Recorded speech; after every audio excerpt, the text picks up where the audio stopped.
doth a woman stare into a glass, she there admireth her reflection, which must be as pleasing to her eye as 'tis to all who note her beauty is unmatched.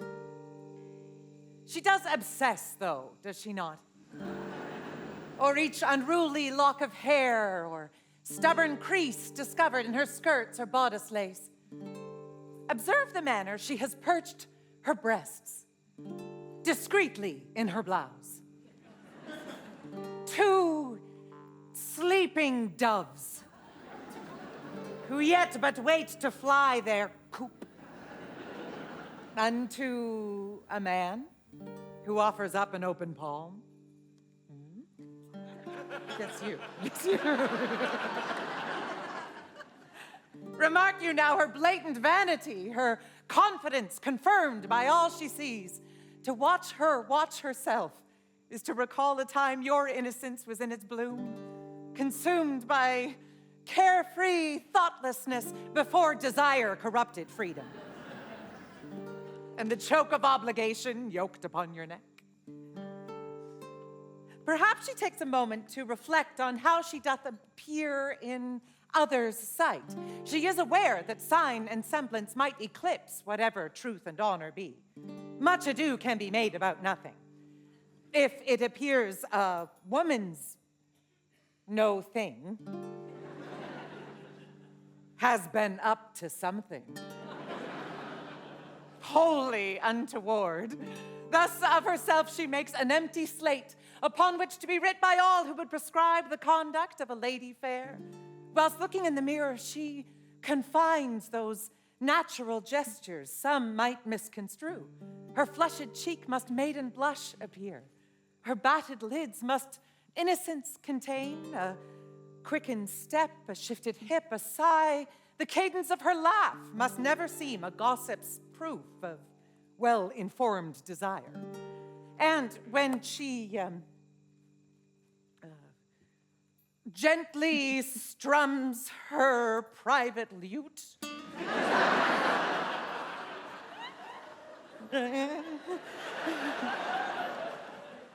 it's music she must mute betwixt the sheets. It is exhausting to be innocent, she thinks, then realigns her flawless mask. She might consider traveling other paths. Some women take their lovers to their beds. Never.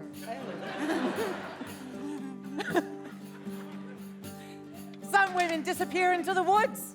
Some women dress in breeches to be free, but most women, this woman, stares into the glass until her passions are contained, until she's cased her wild imaginings, until she knows she is projecting only what is pleasant, what is kind, what is gentle, loving, and chaste. Oh. Then again, that is a lot of thought for a young woman staring in a glass. More likely, she is humming to herself, admiring the look of her new dress, and dreaming of her future wedding day.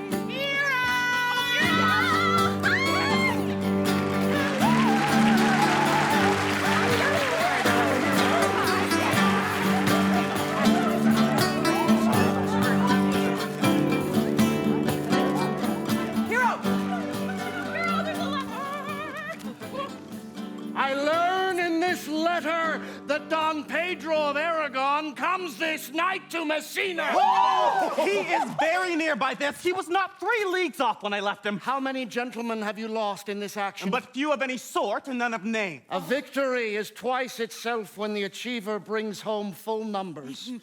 Now I find here that Don Pedro hath bestowed much honor on a young Florentine called Claudio. Much deserved on his part, and equally remembered by Don Pedro. Oh, he hath borne himself beyond the promise of his age, doing in the figure of a lamb the feats of a lion. He hath an uncle here in Messina, will be very much glad of it. I pray you, is Signor Mountanto returned from the wars or no? I know none by that name, lady. There was none such in the army of any sort. What is he that you ask for, niece? My cousin means Signor Benedick of Padua. Oh, he's returned, and as pleasant as ever he was. How many hath he killed and eaten in these wars? But how many hath he killed? For indeed, I promise to eat all of his killing. Faith, niece, you tax Senior Benedick too much, but he'll be meet with you, I doubt it not. He hath done good service, lady, in these wars. He hath an excellent stomach. And a good soldier too, lady. And a good soldier to a lady. But what is he to a lord? Lord to a lord, a man to a man, stuffed with all honorable virtues. It is so indeed. He is no less than a stuffed man. But as for the stuffing, well, we are all mortal. You must not, sir, mistake my niece. There's a kind of merry war betwixt Senior Benedick and her. They never meet, but there's a skirmish of wit between them. Alas, he gets nothing by that. In our last conflict, 4 of his 5 wits went halting off. Now is the whole man governed, but with 1. But I pray you, who is his companion now? He hath every month a new sworn brother. Is't possible? Very easily possible. He wears his faith, but is the fashion of his hat. It ever changes with the next block. I see, lady, the gentleman is not in your books. No. And if he were, I would burn my study. But I pray you, who is his companion now? Is there no young squarer that will make the voyage with him to the devil? Well, he is most in the company of the right and noble Claudio. He will hang upon him like a disease. He is sooner caught than the pestilence, and the taker runs presently mad. God help the noble Claudio, if he have caught the Benedict. Oh, 'twill cost him 1,000 pounds ere he be cured. I will hold friends with you, lady. Do, good friend. You will ne'er run mad, niece. No, not till a hot January. Don Pedro is approached.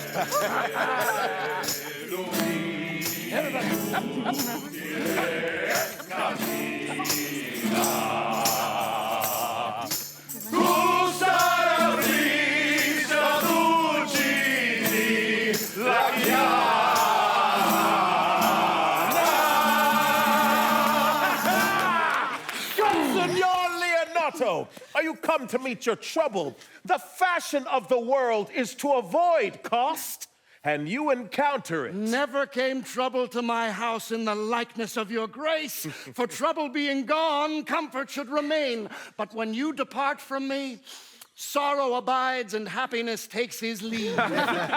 You embrace your charge too willingly. I think this is your daughter. Her mother did many times tell me so. Were you in doubt, sir, that you asked her? Senior Benedick, no, for then were you a child. Oh, you have it full, Benedick. Truly, the lady fathers herself. Be happy, lady, for you are like an honorable father. Well, if Senior Leonato be her father, she would not have his head on her shoulders, for all Messina as like him as she is. I wonder that you will still be talking, Signor Benedick. Nobody marks you. What? My dear Lady Disdain, are you yet living? It's possible Disdain should die when she hath such meat food to feed it as Signor Benedick. Courtesy itself must convert to disdain should you come in her presence. Well, then is courtesy a turncoat, but it is certain I am loved of all ladies. Only you accept it. And you know, I would I could find it in my heart that I had not a hard heart, for truly I love none. A dear happiness to women. Woo! They would else have been troubled with a pernicious suitor, but I thank God in my cold blood that I'm of your humor for that. I had rather hear a dog bark at a crow than a man swear he loves me. God, keep your ladyship still in that mind, so some gentleman or other shall scape a predestinate scratched face. Scratching could not make it worse, and 'twere such a face as yours were. You are a rare parent, teacher. A bird of my tongue is better than a beast of yours. Yeah, I would my horse had the speed of your tongue. But keep your way in God's name. I have done. You always end with a jade's trick. I know you of old. That is the sum of all, Leonato. Signor Claudio and Signor Benedick, my dear friend Leonato hath invited you all. I tell him we shall stay here at least a month, and he heartily prays that some occasion may detain us longer. I dare swear he is no hypocrite, but prays from his heart. If you swear, my lord, you shall not be forsworn. Now let me bid you welcome, my lord, being reconciled to the prince, your brother. I owe you all duty. I thank you.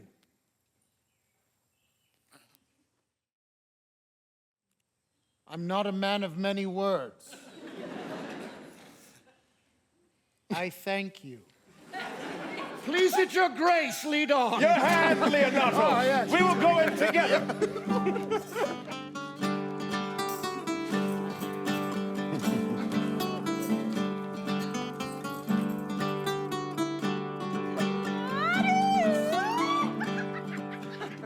Benedick, didst thou note the daughter of Signor Leonato? I noted her not, but I looked on her.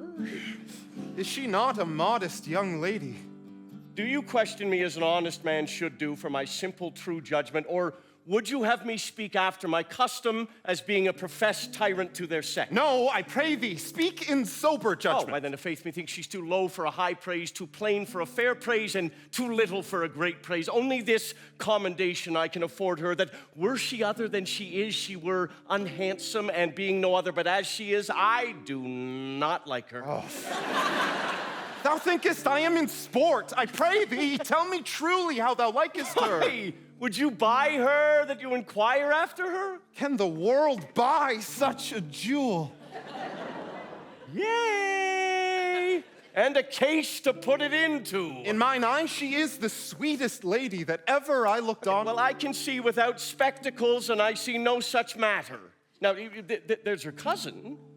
She were not possessed with a fury, exceeds her as much in beauty as the 1st of May doth the last of December. Oh. I hope you have no intent to turn husband. Have you? I would scarce trust myself, though I had sworn the contrary, if Hero would be my wife.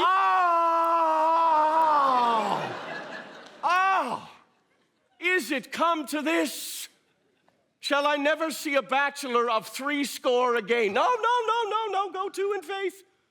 No, thou wilt needs thrust thy neck into a yoke, wear the print of it, and sigh away Sundays. Oh, look, Don Pedro's returned to seek you. What secret hath held you here that you followed not to Leonato's? Oh, I would your grace would constrain me to tell. I charge thee on thy allegiance. Oh, you hear Count Claudio? I mean, I can be as secret as a dumb man. I would have you think so, but on my allegiance? Mark you this, on my allegiance, he is in love. Oh, with who? That's your grace's part.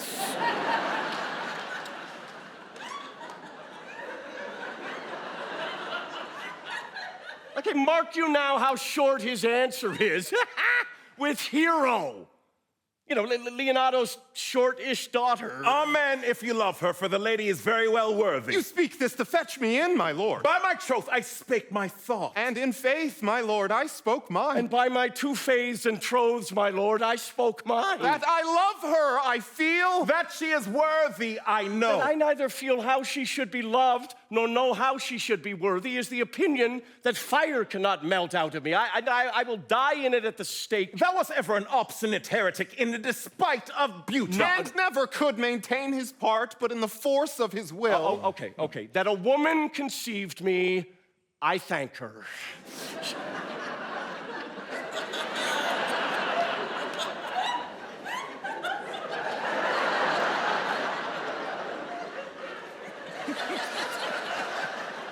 that she brought me up, I likewise give her most humble thanks. Okay, but then I will hang my bugle in an invisible baldric. All women shall pardon me, because I will not do them the wrong to mistrust any. I will do myself the right to trust none, and the fine of it is, for the which I may go the finer, I will live a bachelor. I shall see thee ere I die look pale with love. Now, with anger, with hunger, or with sickness, my lord, not with love. Prove that ever I lose more blood with love than I will get again with drinking. Just pick out mine eyes with a ballad maker's pen and hang me up at the door of a brothel house for the sign of blind Cupid. Well, if ever thou dost fall from this faith, that will prove a notable argument. If I do, hang me in a bottle like a cat and shoot at me. Well, as time shall try, in time the wild bull doth bear the yoke. The wild bull may, but if ever the sensible Benedick do, pluck off the bull's horns, set them in my forehead, and let me be vilely painted, and in such great letters as they write, here is good horse to hire, and let them signify under my sign, here you may see Benedick, the married man. And so I leave you. My liege, your highness now may do me good. My love is thine to teach it but how, and thou shalt see how apt it is to learn any hard lesson that may do thee good. Hath Leonato any son, my lord? No child but Hero, she's his only heir. Dost thou affect her, Claudio? Oh, my lord. When you went onward on this ended action, I looked upon her with a soldier's eye that liked, but had a rougher task in hand than to drive liking to the name of love. But now I am returned, and that war thoughts have left their places vacant. In their rooms come thronging soft and delicate desires, all prompting me how fair young Hero is, saying I liked her ere I went to war. Thou wilt be like a lover presently, and tire the hearer with a book of words. If thou dost love fair Hero, cherish it, and I will break with her and her father, and thou shalt have her. Was not to this end that thou began to twist so fine a story. Oh, sweetly you do minister to love, that no love's grief by his complexion. Oh, but lest my liking might too sudden seem, I would have salvaged it with the longer treatise. 'Tis once thou lovest, and I will fit thee with the remedy. I know we shall have reveling tonight, and I will assume thy part in some disguise, and tell fair Hero that I am Claudio. And in her bosom I'll unclasp my heart, and take her hearing prisoner with the force and strong encounter of my amorous tale. Then after to her father will I break, and the conclusion is, she shall be thine. In practice, let us put it presently. Okay.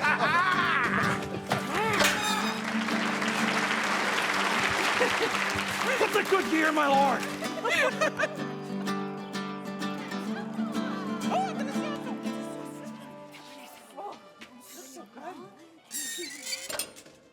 Why are you thus out of measure sad? There is no measure in the occasion that breeds. Therefore, the sadness is without limit. You should hear reason. Oh, and when I have heard it, what blessing brings it? If not a present remedy, at least a patient sufferance. I wonder that thou, being as thou sayest thou art born under Saturn, goest about to apply a moral medicine to a mortifying mischief. Being born a bastard, I cannot hide what I am. I must be sad when I have cause, smile at no man's jests, eat when I have stomach, and wait for no man's leisure, sleep when I am drowsy, and tend on no man's business, laugh when I am merry, and flatter no man in his humor. Yea, but you must not make the full show of this till you may do it without controlment.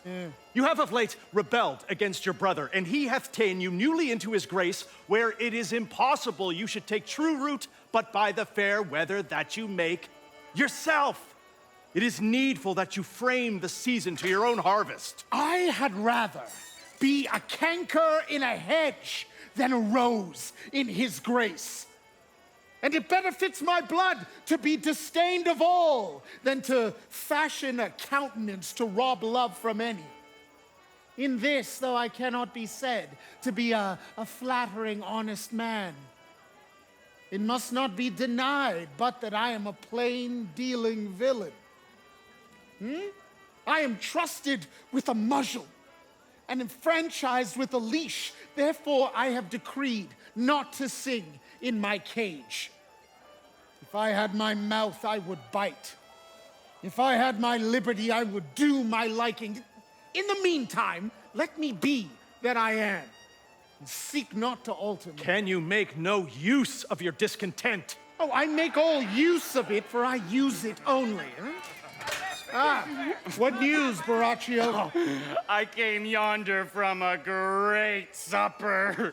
The prince, your brother, is royally entertained by Leonato, and I can give you intelligence of an intended marriage. Will it serve for any model to build mischief on, What's he for a fool that betroths himself to unquietness? Mary, it is your brother's right hand. Who? The most exquisite Claudio? Even he. A proper squire, And who? And who? Which way looks he? Mary, on Hero, the daughter and heir of Leonato. A very forward march chick. How came you to this? Being entertained for the gardener as I was plucking some tomatoes and throwing it at the local children's comedy troupe. Comes me the prince and Claudio hand in hand in sad conference. I whipped me behind an orange tree, and there heard it agreed upon that the prince should woo Hero for himself, and, having obtained her, give her to Count Claudio. Come, let us thither. This may prove food to my displeasure. That young startup hath all the glory of my overthrow. If I can cross him any way, I bless myself every way. You are both sure and will assist me. To the death, my lord. Come, let us to the great supper, Well, their cheer is the greater that I am subdued. Would the cook were of my mind. Shall we prove what's to be done?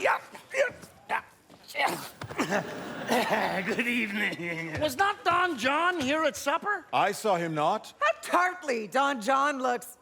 I never can see him, but I'm heartburned an hour after. He is of a very melancholy disposition. He were an excellent man that were made just in the midway between him and Benedick. The one is too like an image and says nothing, and the other too much like my lady's eldest son, never more tattling. Then half Senior Benedick's tongue in Count John's mouth, and half Count John's melancholy in Senior Benedick's face. With a good foot and a good leg, uncle, and money enough in his purse. Ooh. Such a man would win any woman in the world if he could get her goodwill. By my troth, niece, thou wilt never get thee a husband. In faith, she is too cursed. Yes.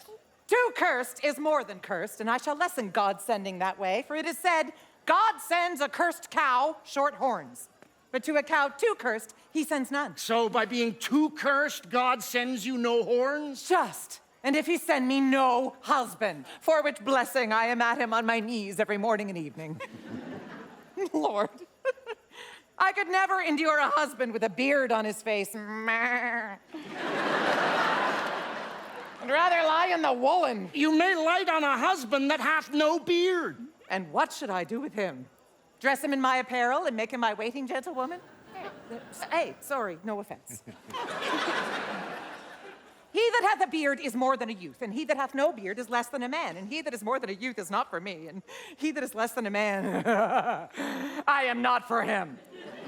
Therefore, I will even take sixpence in earnest of the bare word, as old maids do, and lead his apes into hell. Well then, go you into hell. Oh. No, but to the very gate.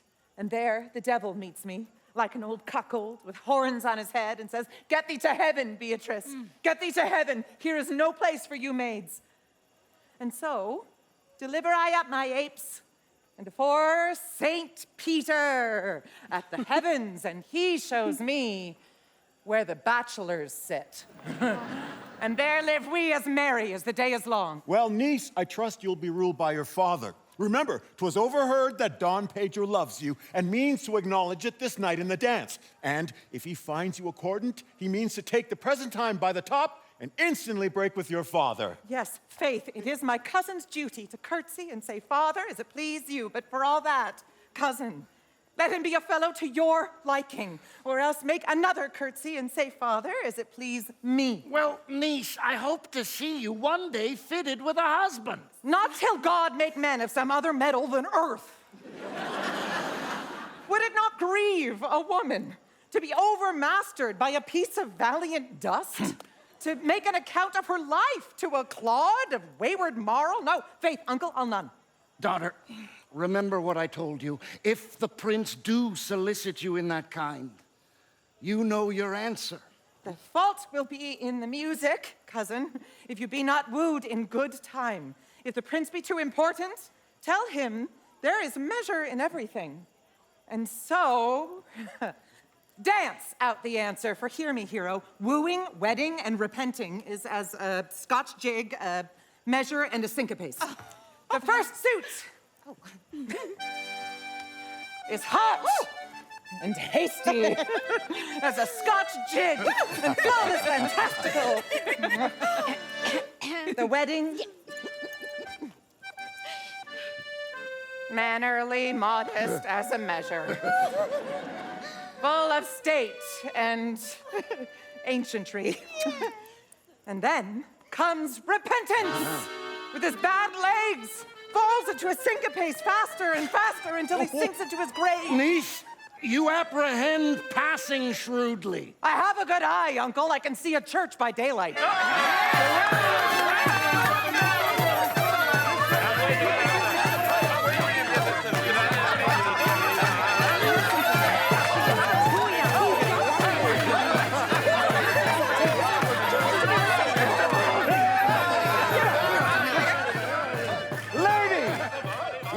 About with your friend. So you walk softly and look sweetly and say nothing. I am yours for the walk, especially when I walk away. With me, in your company. I may say so when I please. And when please you to say so. When I like your favor, for God defend the lute should be like the case.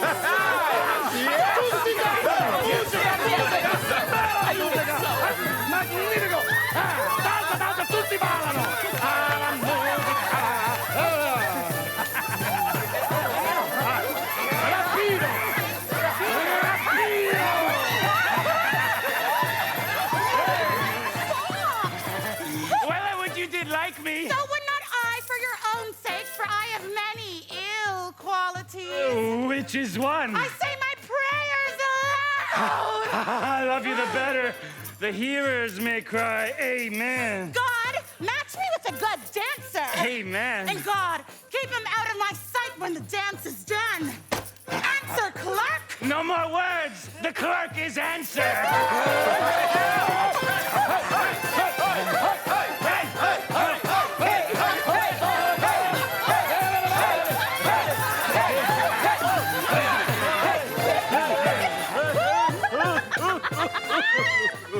Oh, I know you well enough.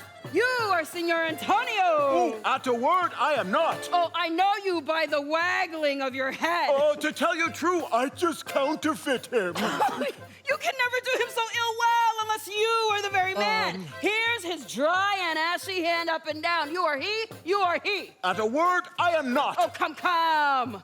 Do you think I do not know you by your excellent wit? Can virtues hide itself? Go to Mum. You are he. Graces will appear, and there's an end.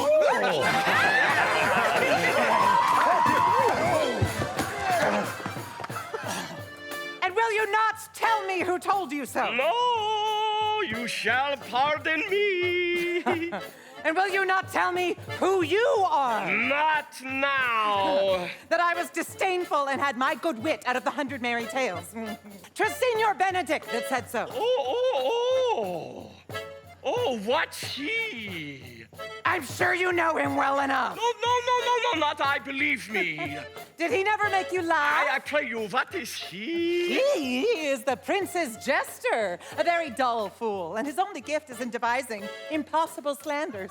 None but libertines delight in him, and the commendation is not in his wit, but in his villainy, for he both pleases men and angers them, and they laugh at him and beat him. I am sure he is in the fleet.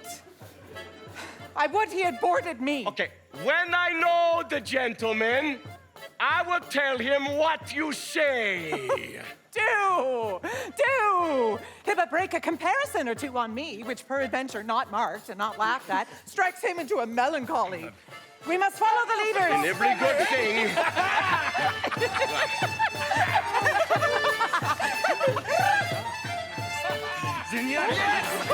Leonardo! Leonardo!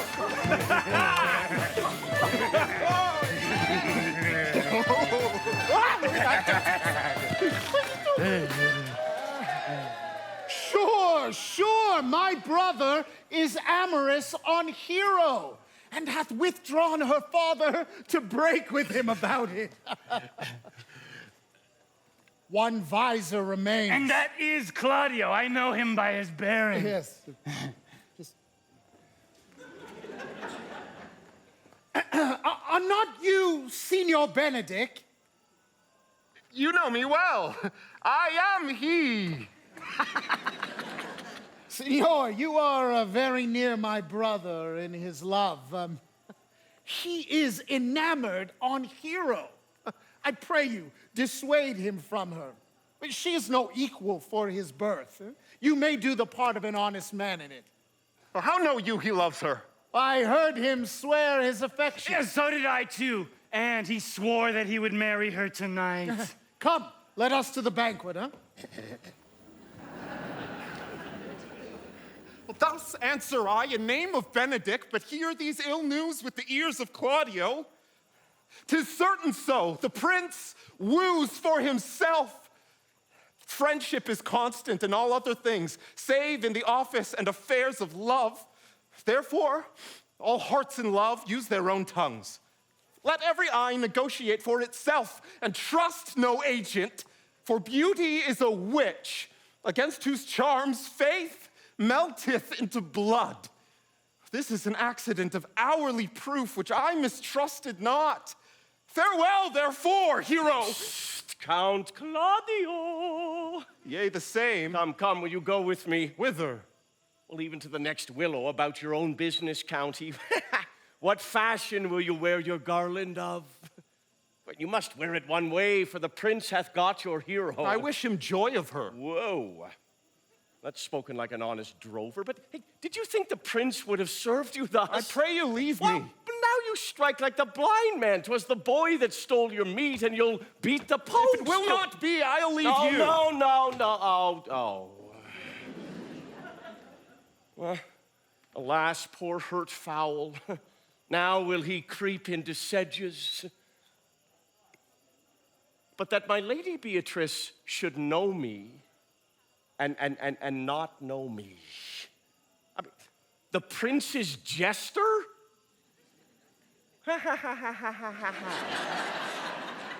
Yeah, but, it may be I go under that title because I am Mary. No, it's not so I'm apt to do myself wrong. No, I am not so reputed. It is the base, though bitter disposition of Beatrice. Puts the world into her person and so gives me out. Well, I'll be revenged as I may. Now, senor, where's the count? Did you see him? Troth, my lord, I told him, and I think I told him true, that your grace hath got the goodwill of this young lady. I offered him my company to a willow tree, either to make him a garland as being forsaken, or to bind him up a rod as being worthy to be whipped. To be whipped? What's his fault? Just the flat transgression of a schoolboy who, being overjoyed with finding a bird's nest, shows it his companion and he steals it. I will but teach them how to sing and restore them to the owner. Oh, okay, well, if they're singing answer your saying, by my troth, you say honestly. The Lady Beatrice hath a quarrel to you.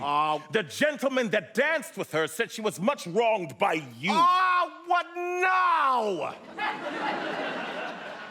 No, she misused me past the endurance of a block, an oak. With but one green leaf on it would have answered. My very visor began to assume life and scolded her. Okay, she told me, not thinking I had been myself, that I was the prince's jester.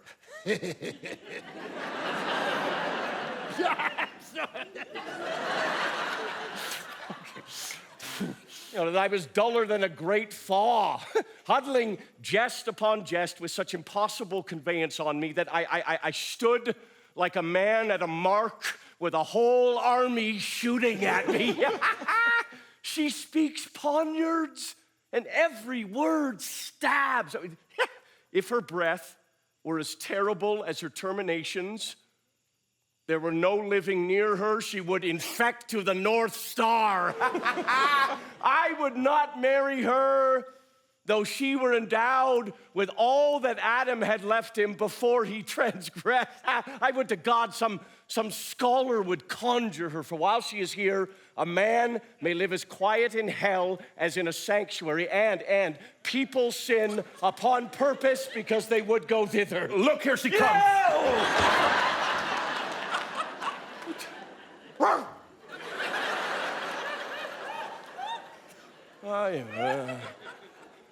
Okay. Will your grace command me to any service to the world's end? I will go on the slightest errand now to the Antipodes. I will fetch you a toothpicker now from the furthest inch of Asia. I will pluck you a hair off the great Cam's beard rather than hold 3 words conference with this harpy.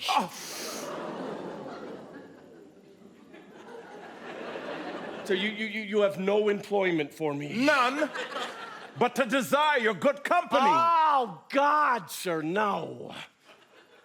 Here's a dish I love not. I cannot endure my lady tongue. Come, lady, come. You have lost the heart of Signor Benedick.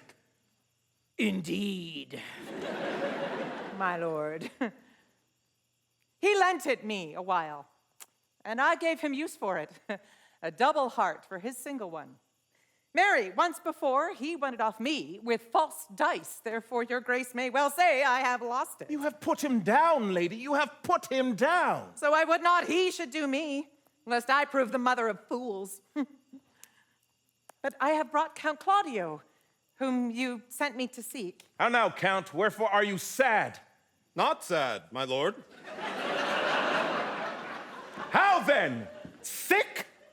Neither, my lord. Count is neither sad nor sick, nor merry, nor well, but civil, Count Civil as an orange. And something of that jealous complexion. If he be so, his conceit is false. Here, Claudio.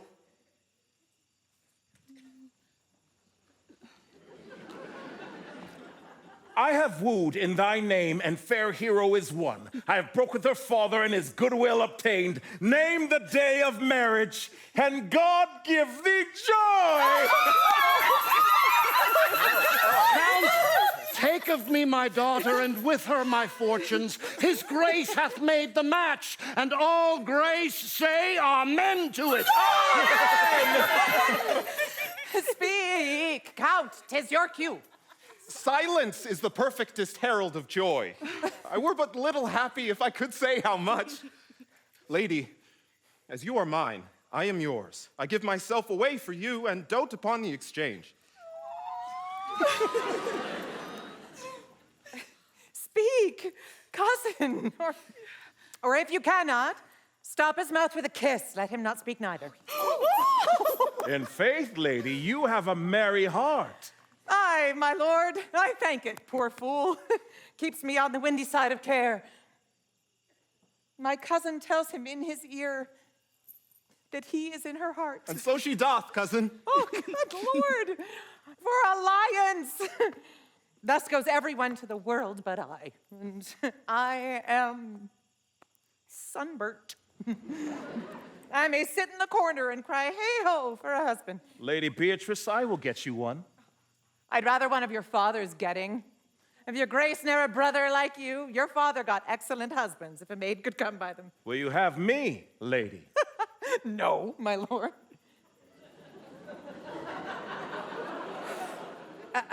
Unless I might have another for working days.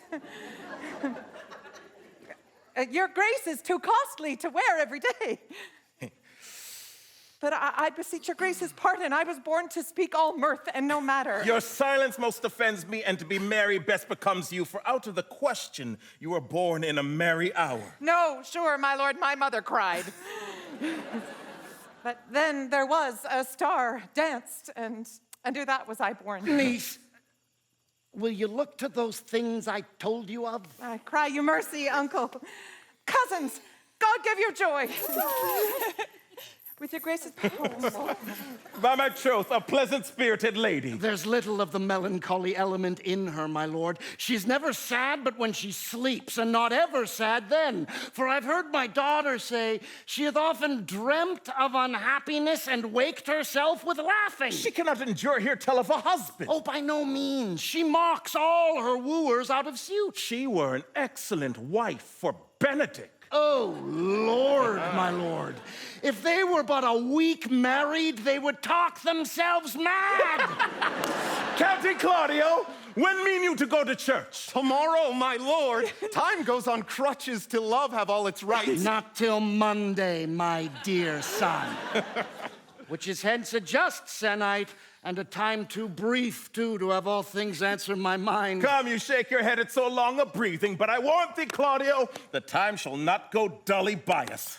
I will in the interim undertake one of Hercules' labors, which is to bring Signor Benedick and the Lady Beatrice into a mountain of affection, the one with the other. And I would fain have it a match, and I doubt not but to fashion it, if you three will minister such assistance as I shall give thee direction. My lord, I am for you, though it cost me 10 nights' watching. And I, my lord. And you, gentle hero. I will do any modest office, my lord, to help my cousin to a good husband. I will teach you to humor your cousin, that she shall fall in love with Benedick. And I, with your two helps, will so work on Benedick that despite of his quick wit and his queasy stomach, he shall fall in love with Beatrice.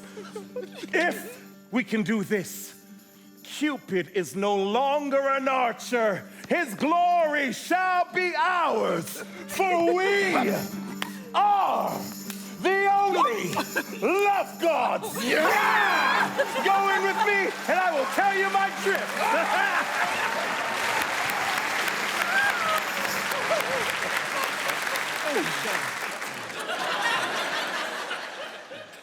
It is so, the Count Claudio shall marry the daughter of Leonardo. Yea, my lord, but I can cross it. Any bar, any cross, any impediment will be medicinable to me.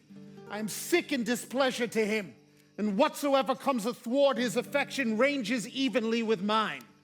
How canst thou cross this marriage? Not honestly, my lord, but so covertly that no dishonesty shall appear in me. All right, show me briefly how. I think I told your lordship a year since how much I am in the favor of Margaret, the waiting gentlewoman of Lady Hero. Yes, I remember. I can, at any unseasonable instant of the night, appoint her to look out at her lady's chamber window. What life is in that to be the death of this marriage? The poison of that lies in you to temper.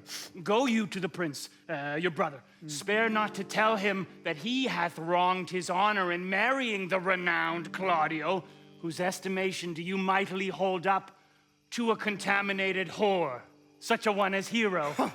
What proof shall I make of that? Proof enough to misuse the prince, to vex Claudio, to undo Hero, and kill Leonato. Whoa, whoa, whoa, whoa, whoa. It's a comedy. Yeah?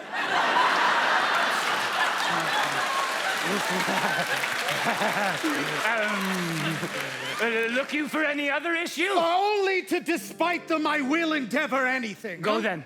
Find me a meet hour to draw Don Pedro and the Count Claudio alone. Tell them that you know that Hero loves me. What? Well, they shall scarcely believe this without trial. Offer them instances which shall bear no less likelihood than to see me at her chamber window. Hear me call Margaret Hero, and bring them to see this the very night before the intended wedding. For in the meantime, I shall so fashion the matter that Hero shall be absent, and there shall appear such seeming truth of Hero's disloyalty that jealousy shall become assurance, and all the preparation overthrown. Grow this to what adverse issue it can. I will put it in practice. Be cunning in the working this, and thy fee is 1,000 ducats. Be you constant in the accusation, and my cunning shall not shame me. I will presently go learn their day of marriage. Huh?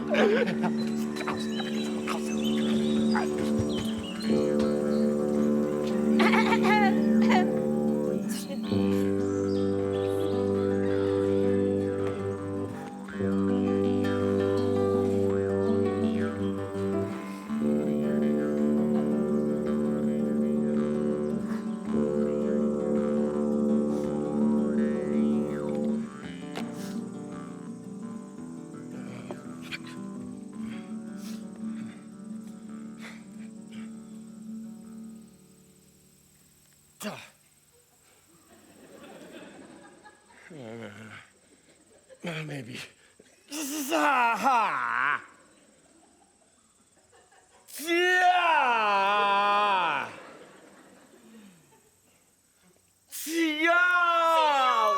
Yeah, can you help? No. Come in here. Can you? Nuh-uh. Oh my God. Yeah, I need a hand. Can you just self? Oh, you're gonna get up.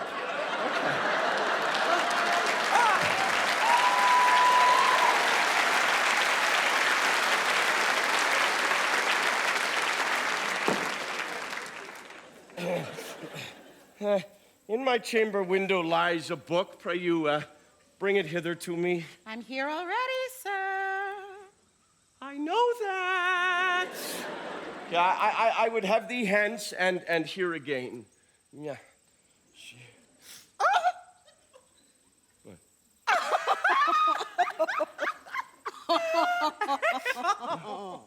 He wants a book.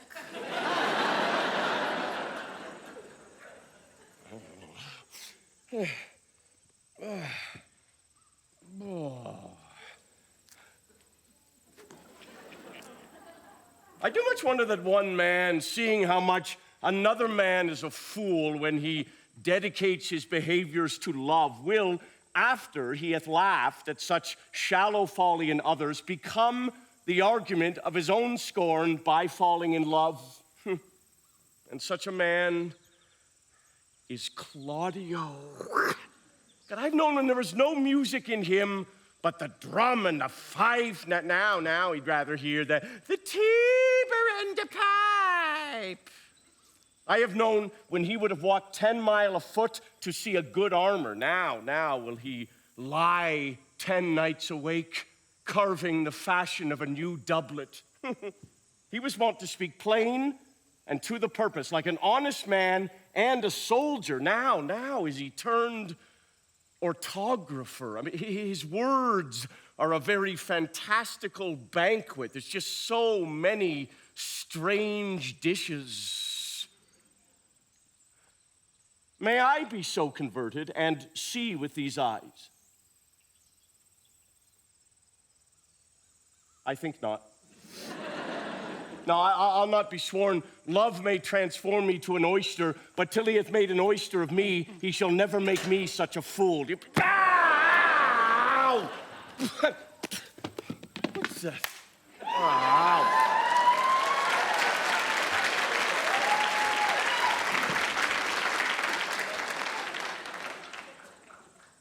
It feels like there are a lot of women here this afternoon. Yes, thank you.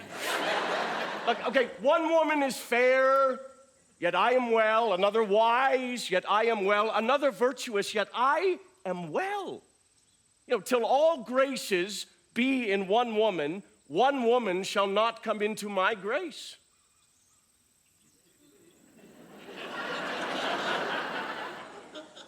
And rich she shall be, that's certain. That wise, or I'll none, virtuous, or I'll never cheapen her. Fair, oh, or I'll never look on her. Mild, oh, or come not near me. Noble, or not I for an angel. Of good discourse, an excellent musician, and her hair shall be, I don't know, what color it please God.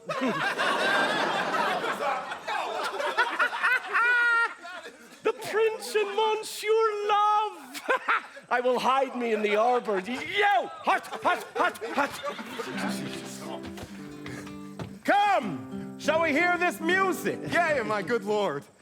How still the evening is, as hushed on purpose as to grace harmony. See where Benedick had hid himself? Oh, very well, my lord.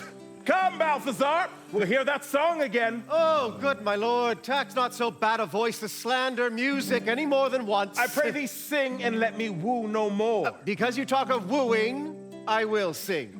Since many a wooer doth commence his suit to her he thinks not worthy, he woos, yet will he swear he loves. Nay, pray thee come, or if thou wilt hold longer argument, do it in notes. And note this before my notes, there's not a note of mine that's worth the noting. Is it not strange that sheep's guts should hail souls out of men's bodies?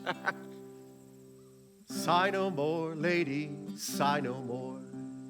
Men were deceivers ever, one foot in sea and one on shore, to one thing constant never. Then sigh not so, but let them go, and be you blithe and bonny, converting all your sounds of woe into hey nonny nonny, hey nonny nonny. Sing no more ditties, sing no more of dumps so dull and heavy. The fraud of men was ever so since summer first was leaving. Then sigh not so, but let them go, and be you blithe and bonny, converting all your sounds of woe into hey nonny nonny, hey nonny nonny, hey nonny nonny, hey nonny nonny.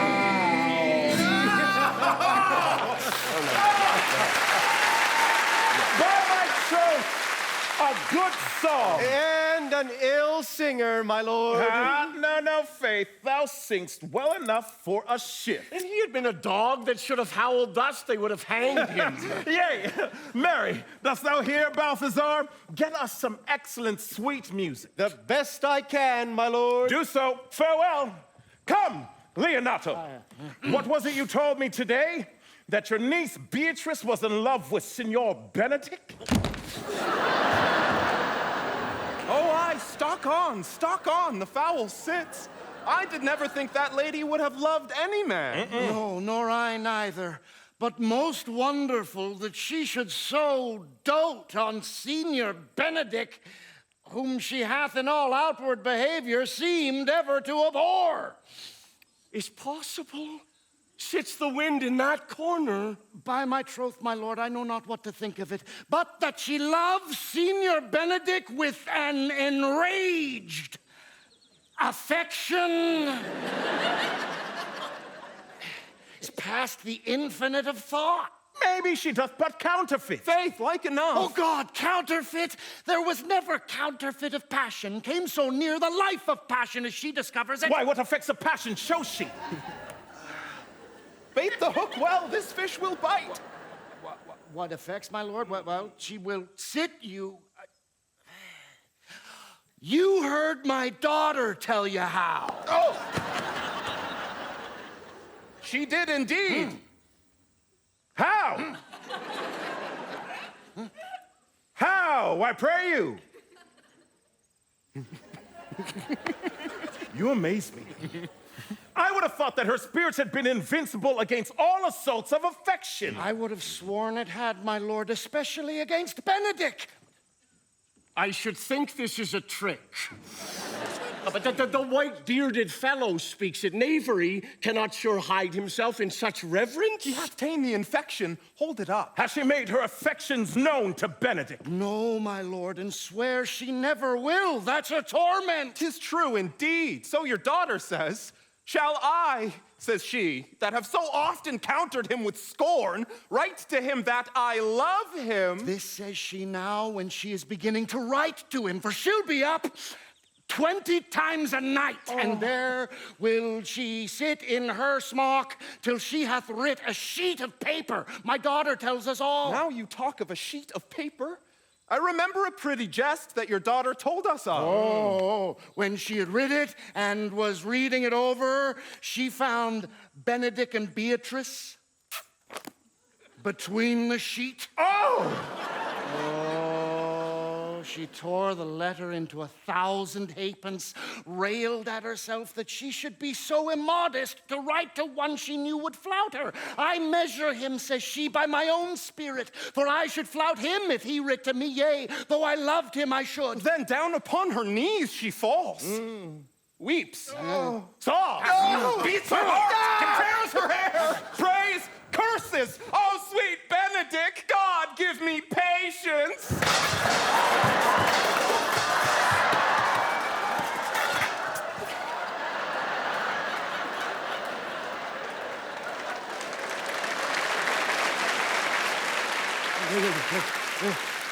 She doth indeed, my daughter says so, and the ecstasy hath so much o'erborne her that my daughter is sometimes afeard she will do a desperate outrage to herself. She is an excellent sweet lady, and out of all suspicion, she is virtuous. And she is exceeding wise. In everything but loving Benedick. I am sorry for her, as I have just cause, being her uncle and her guardian.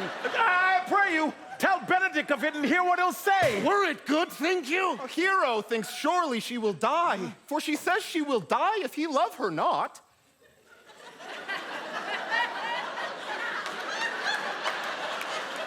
And she will die ere she make her love known. And she will die if he woo her, rather than she will bate one breath of her accustomed crossness. She doth well. Should she make tender of her affection, 'tis possible he'll scorn it. For the man, you know all, hath a contemptible spirit. He is a very proper man. He doth indeed have a good outward appearance. All before God, and in my mind, very wise. He doth indeed show some sparks that are like wit. Well, I am sorry for your niece. Let it cool the while. I love Benedick well, and I could wish that he would modestly examine himself to see how unworthy he is, so good a lady. Dinner's ready. Will you walk, my lord? If you do not dote on her upon this, I will never trust my expectation. Let there be the same net spread for her. Let's send her to call him into dinner.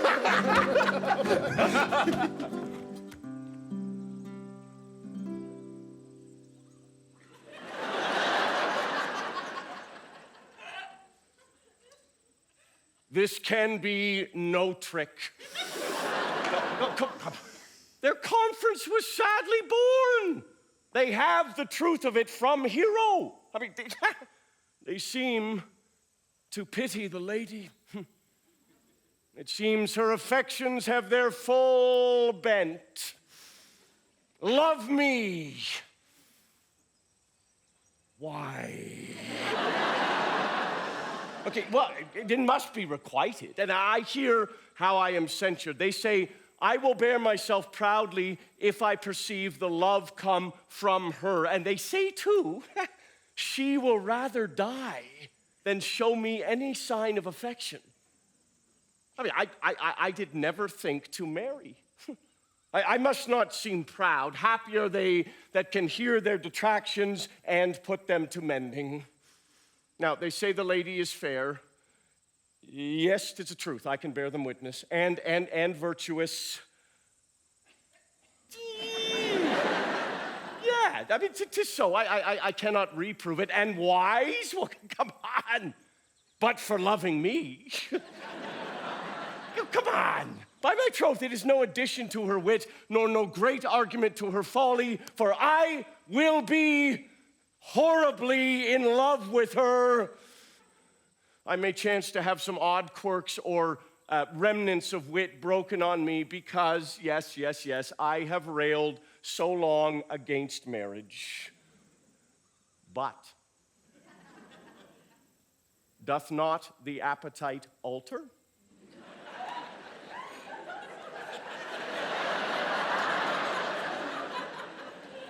A man loves the meat in his youth he cannot endure in his age, right? I mean, shall quips and sentences and these paper bullets of the brain awe a man from the career of his humor? Yes, thank you!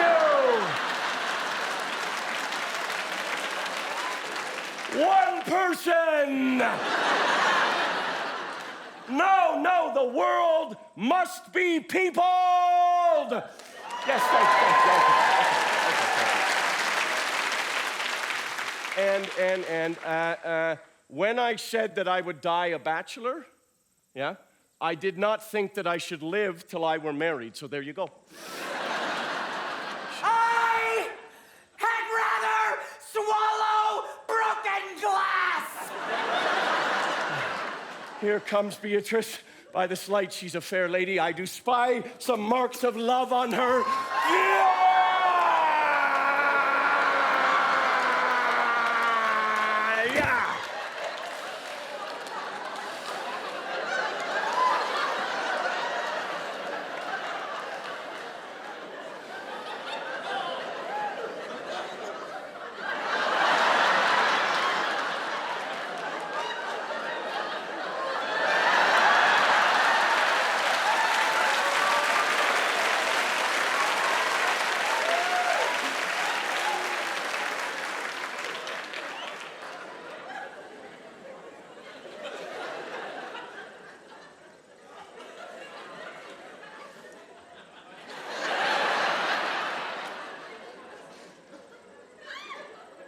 Against my will, I am sent to bid you come in to dinner.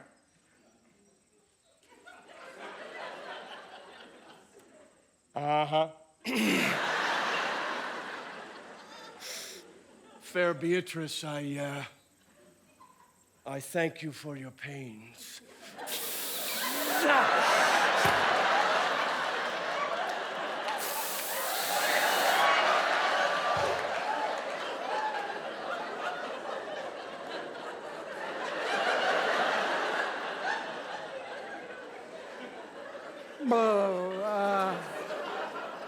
I took no more pains for those thanks than you took pains to thank me. If it had been painful, I would not have come. Uh-huh. You take pleasure then in the message?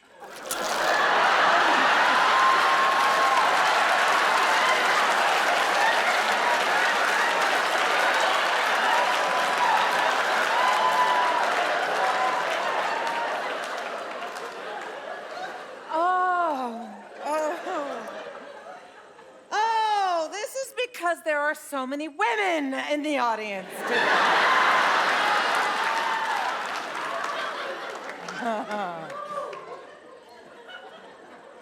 Or is it because we're filming?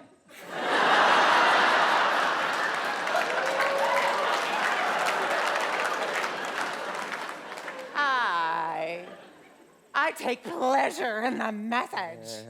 Just so much as you may take upon a knife's point and choke a daw withal. You have no stomach, senor. Fare you well.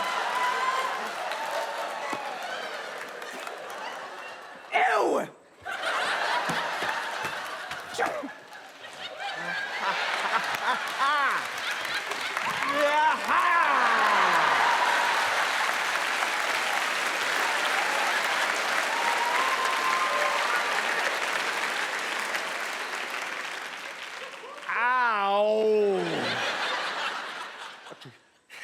against my will, I am sent to bid you come into dinner.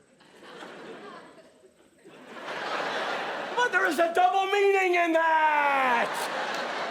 I took no more pains for those thanks than you took pains to thank me. That's as much to say, any pains that I take is as easy as thanks. If I do not take pity on her, I am a villain. If I do not love her, I am a cur. I will go write a ballad.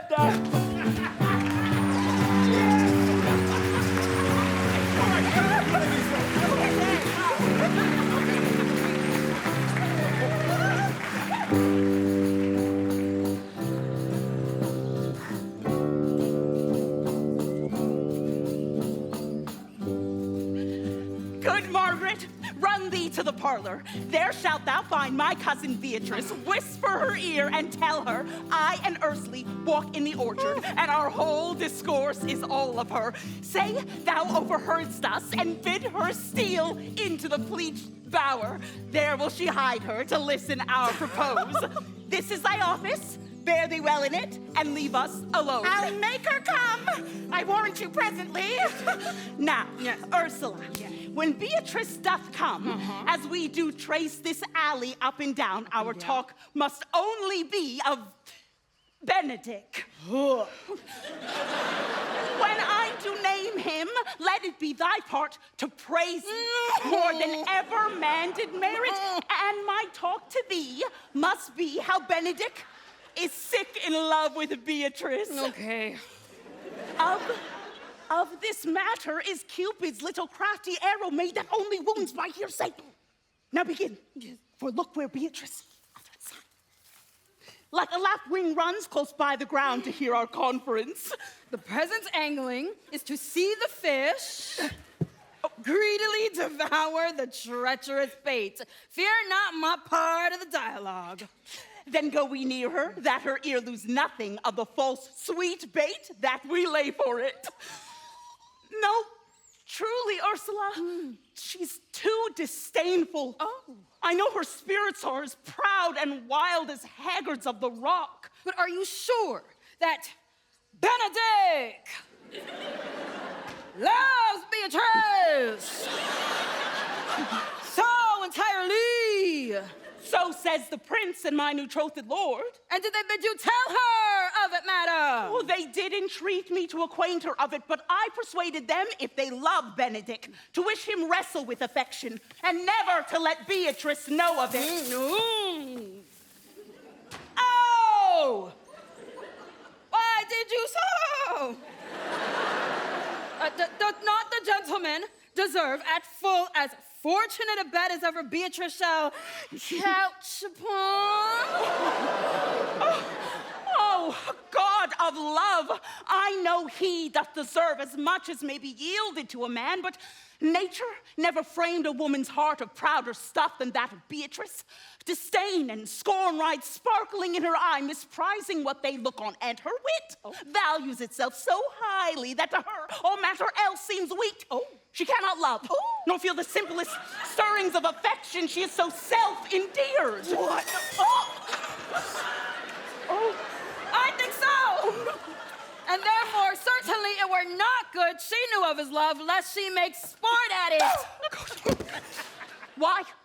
You speak truth? Of course I do. I never yet saw a man how wise, how young, how noble, how rarely featured, but she would spell him backwards. Well, sure, such carping is not commendable. No, not to be so odd, and from all fashions as Beatrice is cannot be commendable.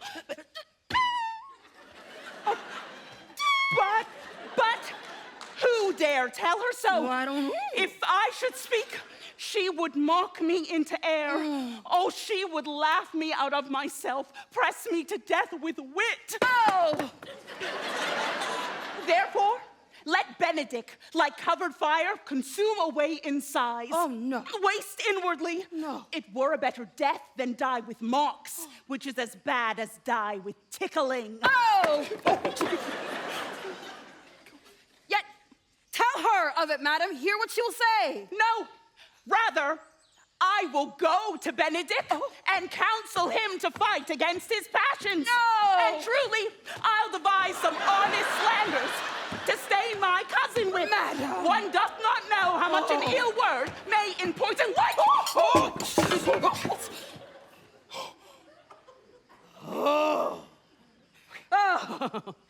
Do not do your cousin such a wrong. She cannot be so much without true judgment, having so swift and excellent a wit as she is prized to have, as to refuse so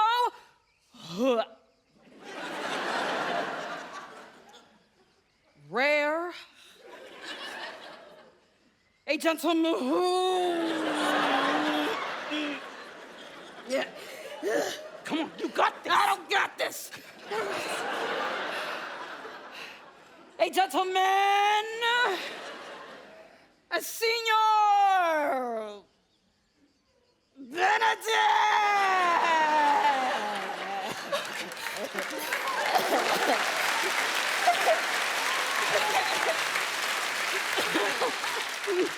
He is the only man of Italy. Always accepted, my dear Claudio. I pray you, madam, be not angry with me. No. Just speak in my fancy. Please.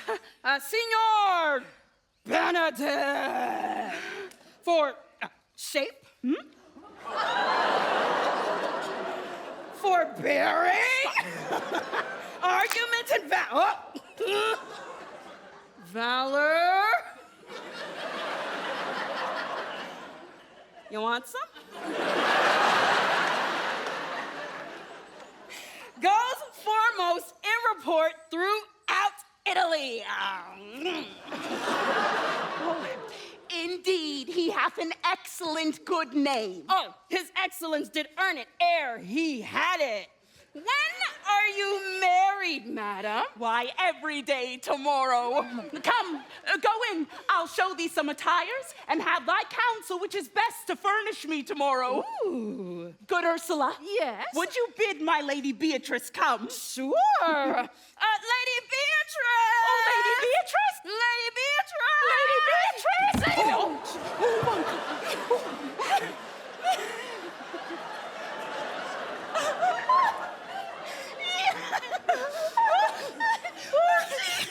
She is limed. We have caught her, I warned you, madam. Well, if it proves so, then loving goes with haps. Some cupids kill with arrows, some with traps.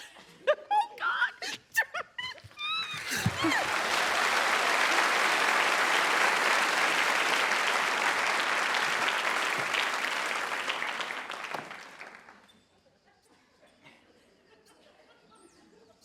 What? Fire is in mine ears. Can this be true? Stand I condemned for pride and scorn so much? Contempt, farewell, and maiden pride, adieu. No glory lives behind the back of such. And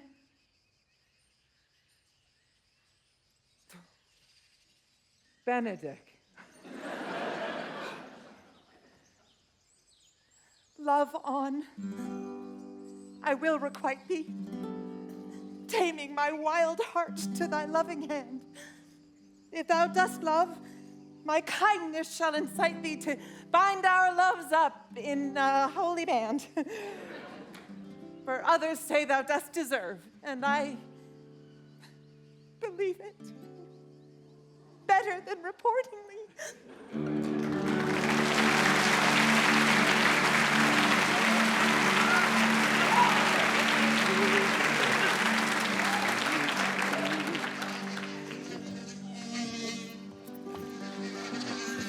I do but stay till your marriage be consummate. Then go I toward Aragon. I'll bring you thither, my lord, if you'll vouchsafe me. Nay, I will only be bold with Benedick for his company. For from the crown of his head to the sole of his foot, he is all mirth. Gallants, I am not as I have been. So say I. Methinks you are sadder. I hope he be in love. Hang him, truant. There's no true drop of blood in him to be truly touched with love. If he be sad, he wants money. I have a toothache. Draw it. Hang it. You must hang it first and draw it afterwards. What?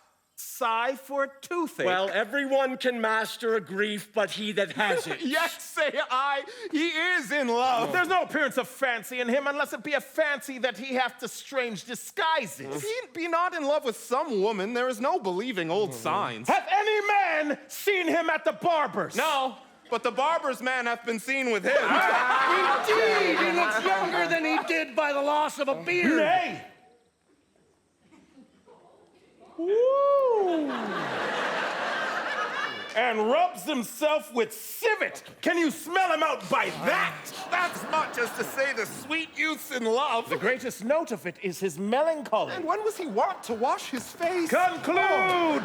Conclude! He is in love!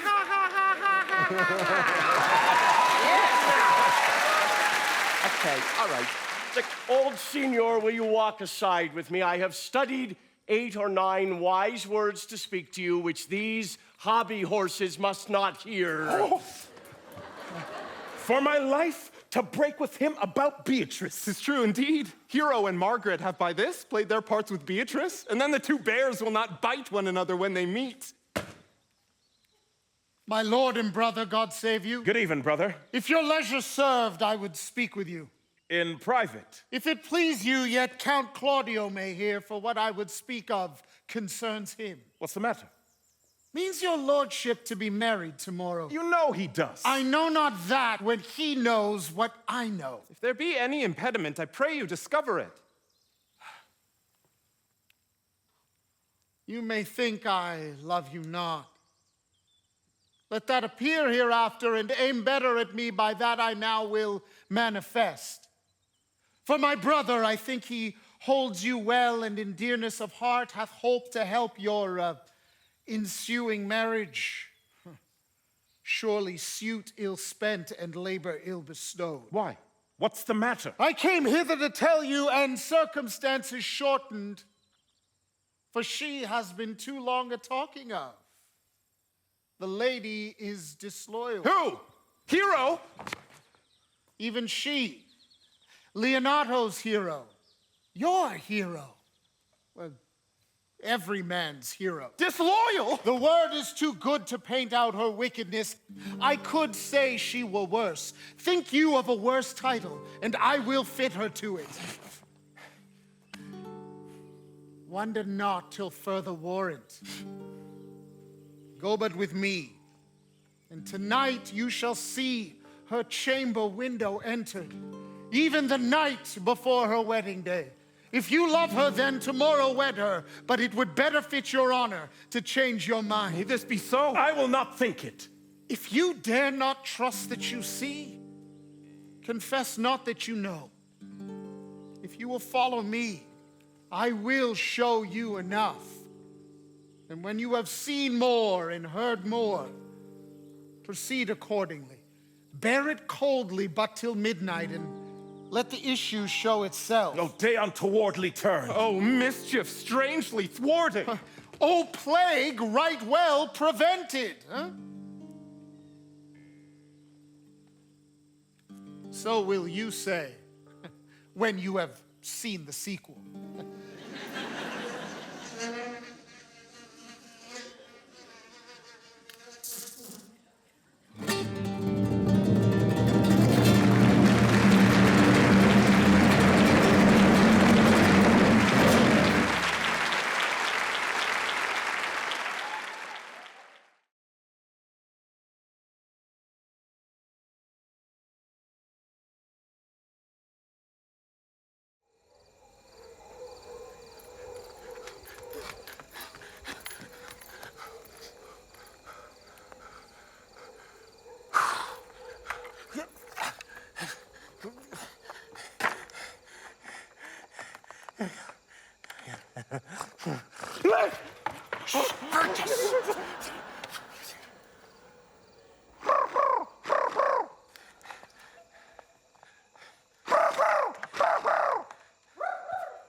Green.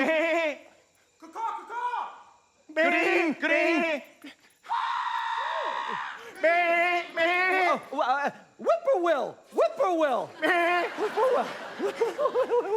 Are you good neighbors and true. Oh, yeah? Or else you're a pity, but they should suffer salvation, body and soul. Nay, that were a punishment too good for them. If they should have any allegiance in them, being chosen for the prince's neighborhood watch. Well, give them their charge, neighbor Dogberry. First, who think you the most desertless man? And or woman. Yes. To be constable. Hugh Oatcake, You got sir. neighbor Or Oatcake. Sally Plainpipe. Neighbor Plainpipe. Or George Seacold. For they can write and read. Come hither, neighbor Seacold.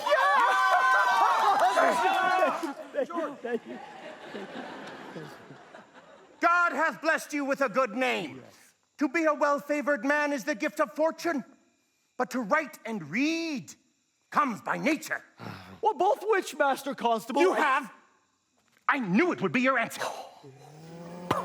You are thought here to be the most senseless and fit man for constable of the watch. Therefore, bear you the lantern.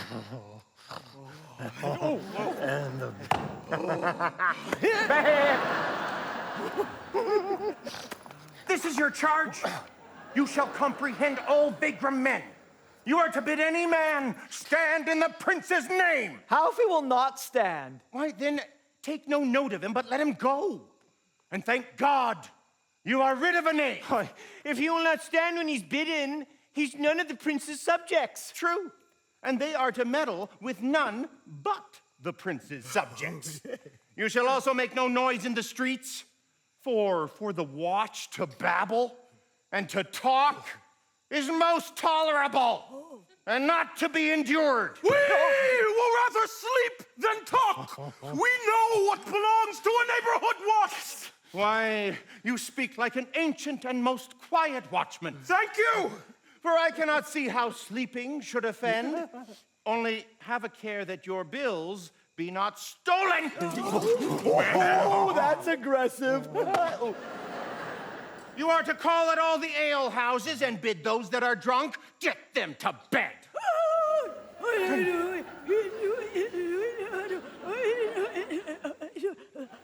How if they will not? Why, then let them alone till they are sober. Well, sir. If you meet a thief, you may suspect him by virtue of your office to be no true man, and for such kind of men, the less you meddle or make with them, why, the more is for your honesty. Neighbor Plainpipe. Hi. Green. If we know him to be a thief, shall we not lay hands on him? Yeah. Truly, by your office you may, but I think they that touch pitch will be defiled. Oh. The most peaceable way for you, if you do take a thief, is to let him show himself what he is and steal out of your company. You've always been called a merciful man, partner. Truly, I would not hang a dog by my will, much more a man who hath any honesty in him. Neighbor Vergis. If you hear a child cry in the night, you must call to the nurse and bid her still it. How if the nurse be asleep and will not hear us? How? Why then, depart in peace and let the child wake her with crying. For the ewe that will not hear her lamb when it will never answer a calf when he bleats. 'Tis very true. This is the end of the charge. And there be any matter of weight chances, call up me. Aye. Oh, one word more, honest neighbors. I pray you, watch about Senior Leonato's door. For the wedding being here tomorrow, there's a great coil tonight. Adieu. Be vigilant, I beseech you. Be vigilant, I impeach you.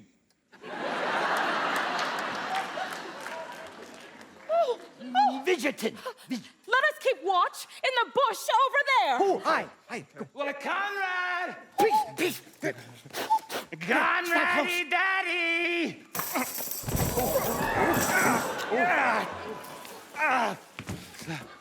Conrad, I say! Here, man!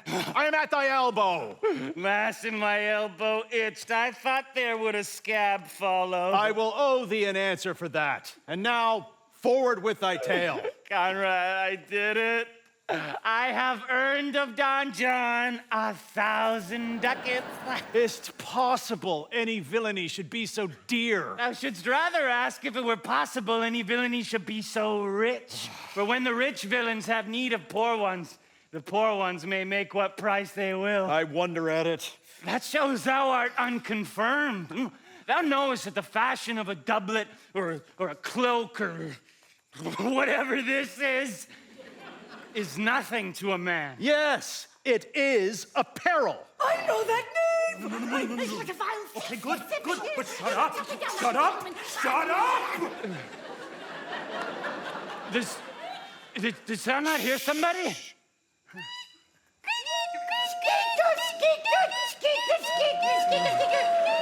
Nay, 'twas yon squeaky owl. But Conrad, know that tonight I have wooed Margaret, the lady hero's waiting gentlewoman, by the name of Hero. She leans me out at her mistress's chamber window, bids me 1,000 times, "Ooh, good night, good night." Oh, shit, I tell this tale vilely.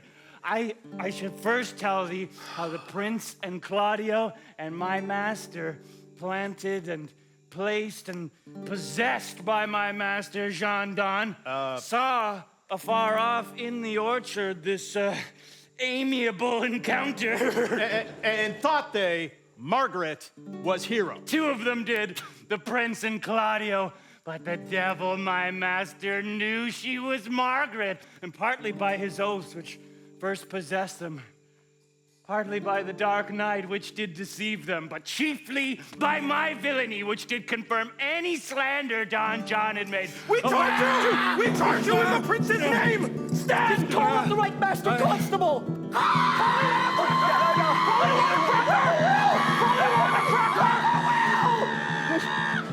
We have here recovered the most dangerous piece of lechery that was ever known in the Commonwealth. Master. Never speak. Masters. Never speak. Masters, Never speak. We charge you. Let us obey you to go with us. We are like to prove a goodly commodity being taken up with these men's bills. A commodity in question. No, no questions. We'll hurt you. Come, we'll obey you.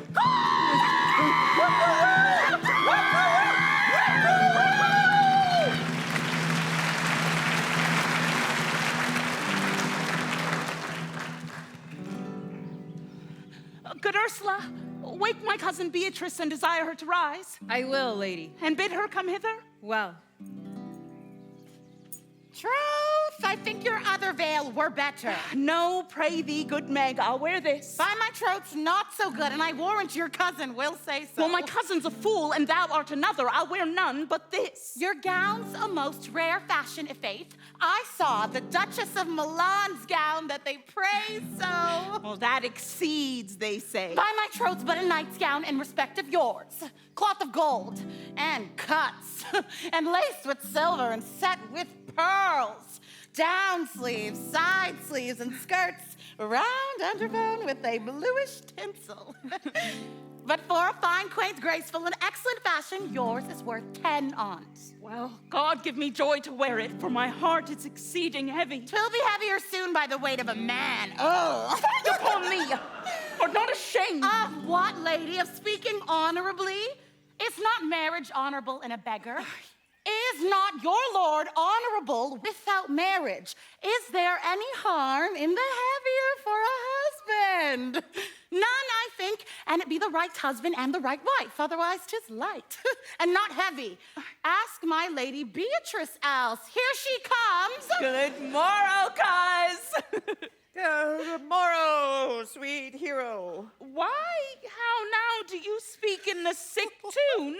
I am out of all other tune, methinks. Clapson too late of love. That goes without a burden. Do you sing it and I'll dance it. 'Tis almost 7 o'clock, cousin. 'Tis time you were ready. Oh, by my troth, I am exceeding ill. For a hawk, a horse, or a husband. What means the full troth? Nothing I begot, send everyone their heart's desire. This handkerchief the Count scented is an excellent perfume. I am stuffed, cousin. I cannot smell. A maid and stuffed. There's goodly catching of cold. God help me. God help me. How long have you professed this tongue? Ever since you left it. Doth not my wit become me rarely? It is not seen enough. You ought to wear it in your cap. Oh, by my troth, I'm sick. Get you some of this distilled Carduus Benedictus and lay it to your heart. It is the only thing for a qualm. Benedictus? Why Benedictus? You have some moral in this Benedictus? Moral, no. By my troth, I have no moral meaning. You may think perchance that I think you are in love. Nay, by Our Lady, I am not such a fool to think what I wish, nor I wish not to think what I can, nor indeed I cannot think if I would think my heart out of thinking that you are in love, or that you will be in love, or that you can be in love. Yet Benedick was such another, and now is he become a man.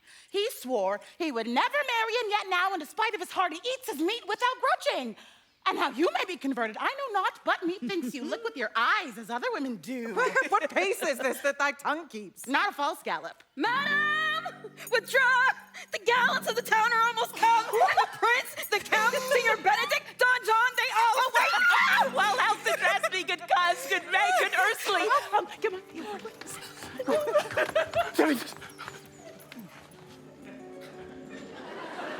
What would you with me, honest neighbor? Marry, sir, I would have some confidence with you that discerns you nearly. Brief, I pray you, for you see it is a busy time with me. Marry, this it is, sir. Yes, it is, sir. What is it, my good friends? Good man Verges, sir, speaks a little off the matter. An old man, sir, and his wits are not so blunt as God help I would desire they were, but in faith honest as the skin between his brows. Oh, yes, I thank God I'm as honest as any man and or woman living who is an old man and or old woman who's honest. Neighbors! You are tedious. It pleases your worship to say so. But we are the poor Duke's officers. But truly, for mine own part, if I were as tedious as a king, I could find in my heart to bestow it all of your worship. All thy tediousness on me, huh? Oh, yea, and 'twere 1,000 pound more than 'tis, for I hear as good exclamation on your worship as of any man in the city. And though I be but a poor man, I'm glad to hear it. And so am I. I would fain know what you have to say. Mary, sir, our watch tonight, accepting your worship's presence, have taken in a couple of as errant knaves as any in Messina. A good old man, sir, he will be talking. As they say, when the age is in, the wit is out. God help us, it is a world to see. Well said, in faith, neighbor Verges. Well, God's a good man, and 2 men ride of a horse, one must ride behind.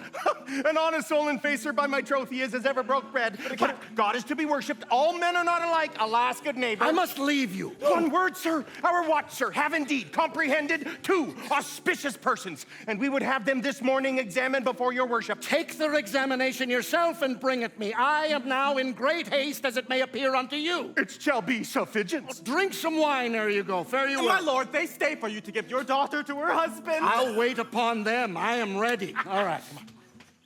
Go, good partner, go. Get you to the sexton. Bid him bring his pen and inkhorn to the jail. We are now to examination these men. And we must do it wisely. We will spare for no wit, I warrant you. Only get the learned writer to set down our excommunication and meet me at the jail. Yes.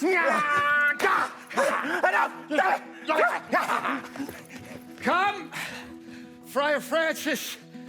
Be brief, only to the plain form of marriage, and you shall recount their particular duties afterward. Yeah? Brother, come.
You come hither, my lord, to marry this lady. No.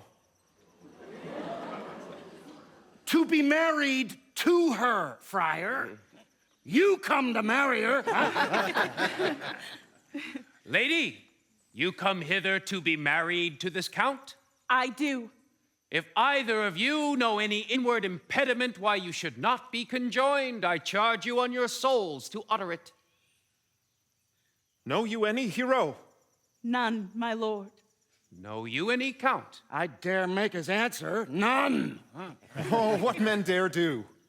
What men may do. What men daily do, not knowing what they do. Oh, now, interjections, why then some may be of laughing as ha ha he. Stand thee by, friar.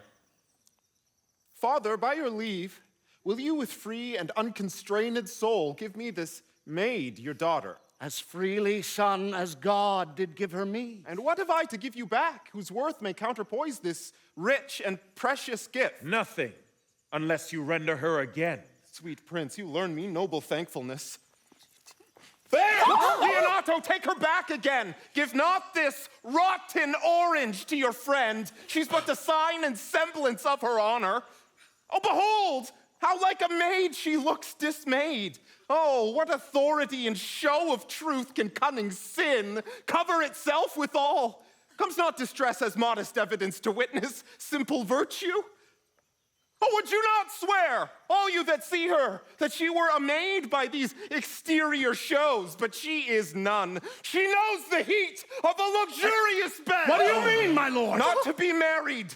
Not to knit my soul to an approved wanton. Dear my lord, if you, in your own proof, have vanquished the resistance of her youth and made defeat of her virginity. I know what you would say. If I have known her, you would say that she did embrace me as a husband and so extenuate the forehand sin. No, Leonato, I never tempted her with word too large, but as a brother to his sister showed bashful sincerity and comely love. And seemed I ever otherwise to you? Out on thee, seeming! I will write against it. You seem to me as Dian in her orb, as chaste as is the bud ere it be blown, but you are more intemperate in your blood than Venus, or those pampered animals that rage in bestial sensualities. Oh, it's my lord well that he does speak so wise. Sweet prince, why speak not you? What should I speak? I stand here dishonored that I've gone about to link my dear friend to a common whore. Are these words spoken, or do I but dream? So they are spoken, and these things are true. This looks not like a nuptial. True, oh God. Leonato, stand I here. Is this the prince? Is this the prince's brother? Is this face heroes? Are our eyes our own? Oh, this is so, but what of this, my lord? Let me but move one question to your daughter, and by that fatherly and kindly power you have in her, bid her answer truly. I charge thee do so as thou art my child. Oh God, defend me. How am I beset? What kind of catechizing call you this? To make you answer truly to your name. Is it not hero? Who can blot that name with any just reproach? Marry, that can. Hero. Hero itself can blot out hero's virtue. What man was he spoke with you yesternight out at your window betwixt 12 and 1? Now, if you are a maid, answer to this. I talked with no man at that hour, my lord. Why then are you no maiden? Leonato, I'm sorry you must hear. Upon mine honor, myself, my brother, and this grieved count did see her, hear her at that hour last night, talk with a ruffian at her chamber window, who hath indeed, like a liberal villain, confessed the vile encounters they have had 1,000 times in secret. Fie, they are not to be named, my lord, not to be spoken. There is not chastity enough in language without offense to utter them. Thus, pretty lady, I am sorry for thy much misgovernment. Oh, hero! What a hero hadst thou been if half thy outward graces had been placed about thy thoughts or counsels of thy heart. But fare thee well, most foul, most fair. Farewell, thou pure impiety and impious purity. For thee I'll lock up all the gates of love, and on my eyelids shall conjecture hang, to turn all beauty into thoughts of harm, and never shall it more be gracious. Hath no man's dagger here a point for me? Come, these things come thus to light, smother her spirits up. Come. How doth the lady? Dead, I think. Help, Uncle. Oh, no, Cousin Hero, Uncle. Signor Benedick Friar. O fate, take not away thy heavy hand. Death is the fairest cover for her shame that may be wished for. Why, how now, Cousin Hero? Have comfort, lady. Dost thou look up? Yea, wherefore should she not? Wherefore? Why doth not every earthly thing cry shame upon her?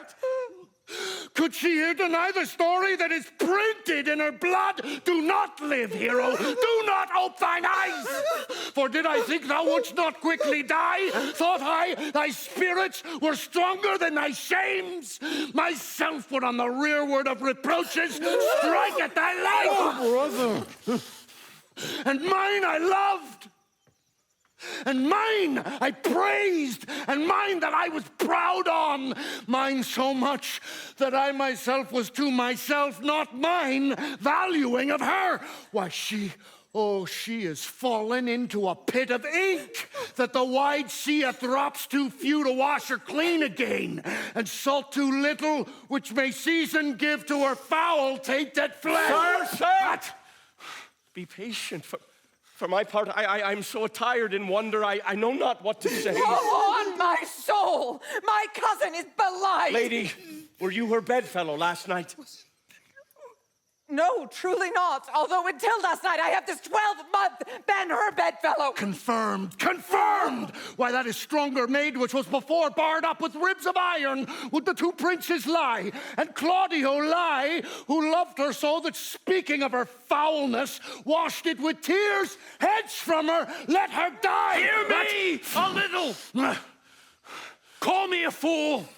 Trust not my reverence, calling, nor divinity, if this sweet lady lie not guiltless here, under some biting error. Friar, it cannot be. Thou seest that all the grace that she hath left is that she will not add to her damnation a sin of perjury. She not denies it. Lady, what man is he you are accused of? They know that do accuse me. I know none. If I know more of any man alive than that which maiden modesty doth warrant, let all my sins lack mercy.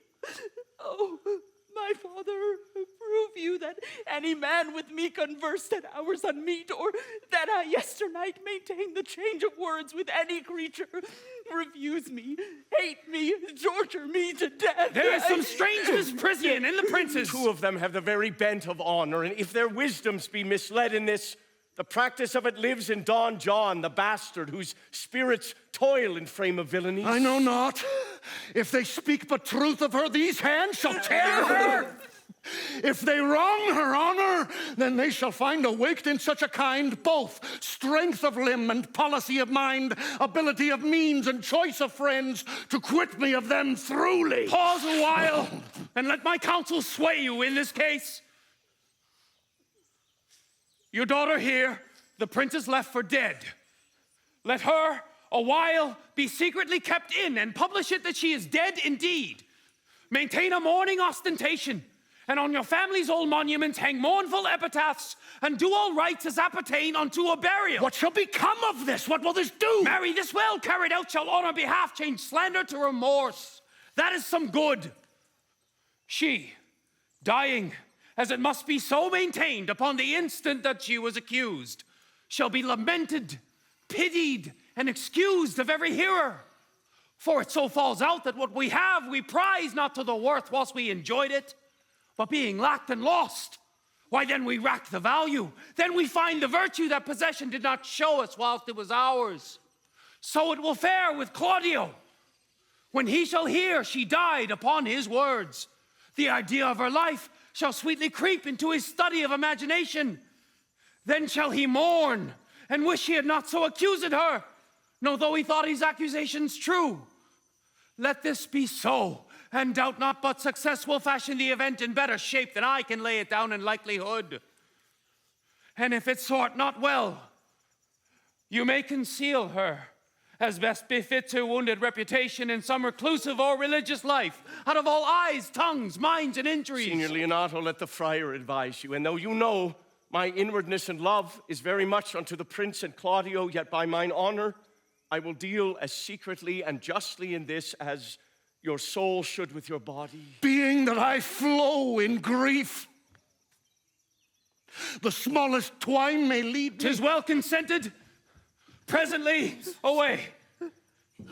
Come, lady. Die to live. This wedding day perhaps is but prolonged. Have patience and endure.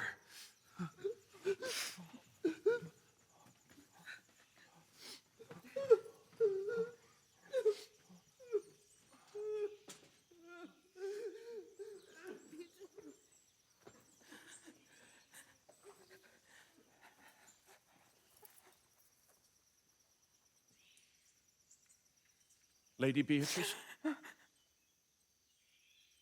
have you wept all this while? Yea, and I will weep a while longer. I will not desire that. You have no reason, I do it freely. Surely, I do believe your fair cousin is wronged. How much might the man deserve of me that would right her?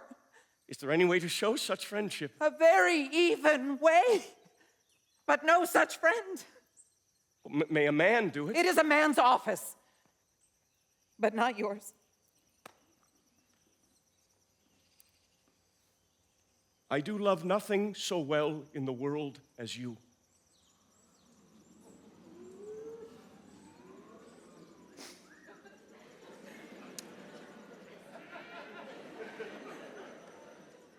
Is not that strange? As strange as the thing I know not, it were as possible for me to say I love nothing in the world so well as you, but believe me not, and yet I lie not. I confess nothing, yet I deny nothing. I am sorry for my cousin. By my sword, Beatrice, thou lovest me.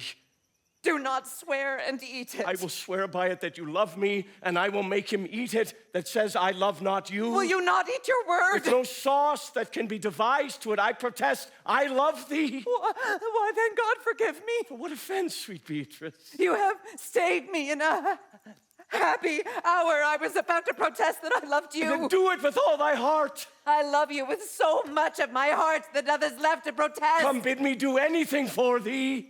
Kill Claudio!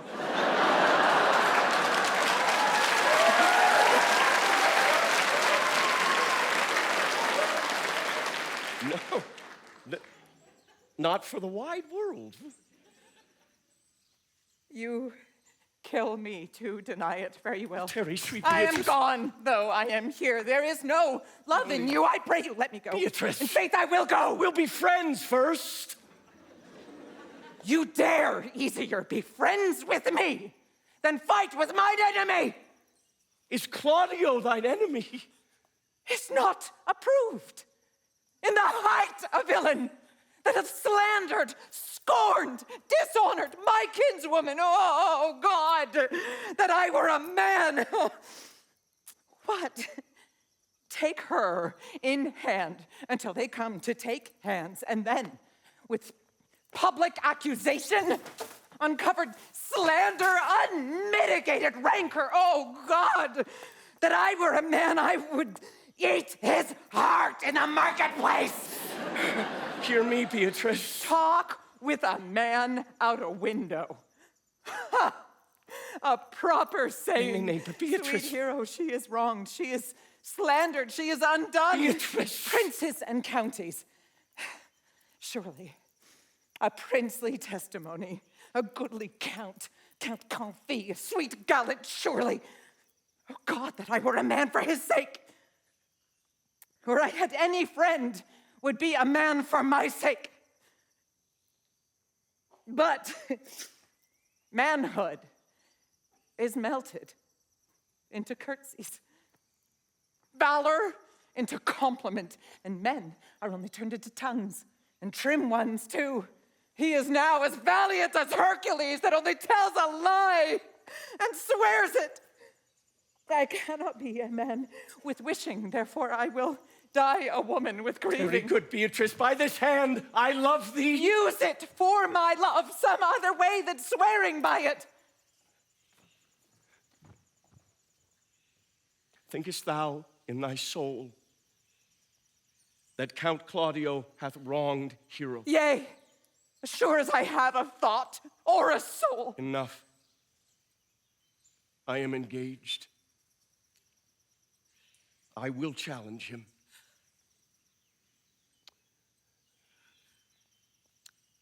I will kiss your hand, and so I leave you. By this hand, Claudio shall render me a dear account. As you hear of me, so think of me. Go, comfort your cousin. I must say that she is dead. And so farewell.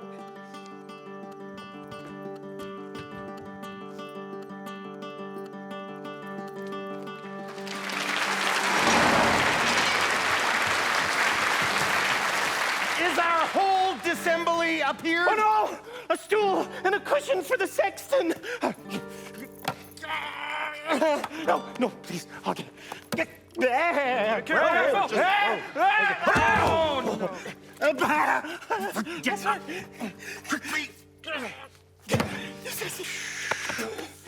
Which be the malefactors? Mary, that am I, and my partner. Yes, certain. We have the exhibition to examine. Which are the offenders that are to be examined? Let them come before Master Constable. Yea, Mary, let them come before me. What is your name, friend? Borachio. Pray, write down pistachio. Yours, Sirrah? I am a gentleman, sir, and my name is Conrad. Conrad. Write down, master, gentleman, Conrad. Masters, do you serve God? Yea, sir. We hope. Write down that they hope they serve God, and write God first, for God defend, but God should go before such villains. Masters, it is proved already that you are little better than false knaves, and it will go near to be thought so shortly. How answer you for yourself? Marry, sir, we say we are none. How answer you for yourself? Sir, I say to you, we are none. we are none.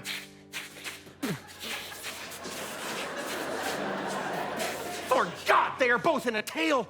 Have you written down that they are none? Master Constable, you go not the way to examine. You must call forth the watch that are their accusers. Yea, Mary, that's the eftest way. Let the watch come forth.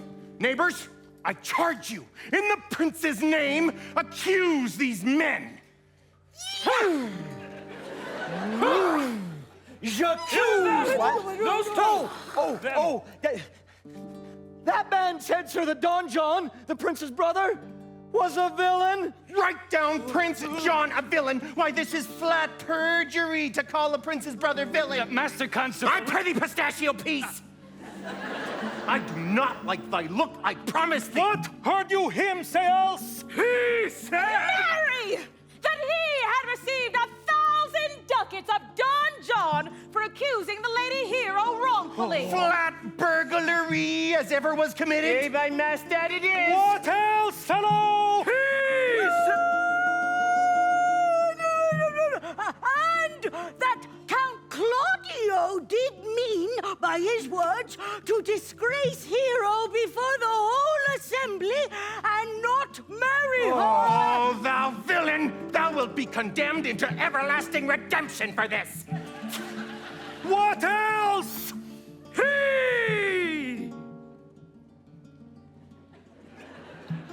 This is all! And this is more, masters, that you can deny! Prince John is this morning secretly stolen away! Hero was in this manner accused! In this very manner refused! And upon the grief of this, suddenly died! Master Constable, let these men be bound and brought to Leonato's. I will go before and show him their examination. Come, put them in mandibles. Manacles? Let them be in our hands. Off, coxcomb! That's my life. Where's the sexton? Let him write down Prince's officer, coxcomb. Get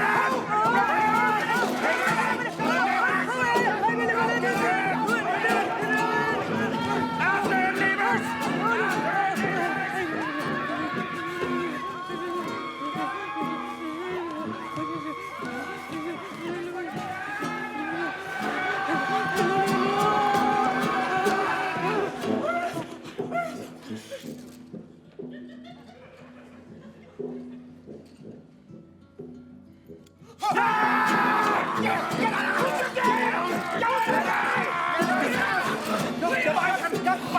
No!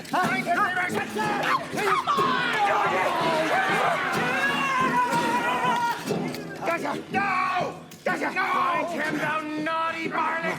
You are an ass! You are an ass! Dost thou not suspect my place?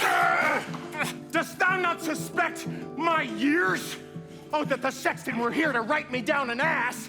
But masters, remember that I am an ass. Okay? Though it be not written down, yet forget not that I am an ass. You are an ass! He's an ass! No, thou villain, thou art full of piety, as shall be proved upon thee by good witness. Careful!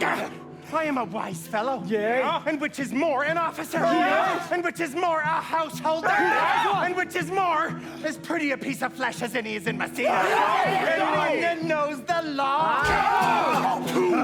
And a rich fellow enough. And a fellow that hath had losses. And one that hath 2 gowns. And everything handsome about him. Bring him away. Bring him away. Whip farewell! Oh, that I had been set down an ass!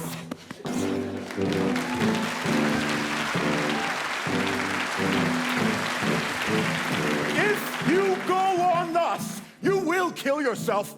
And 'tis not wisdom thus to second grief against yourself. I pray thee, cease thy counsel, which falls into mine ears as profitless as water in a sieve.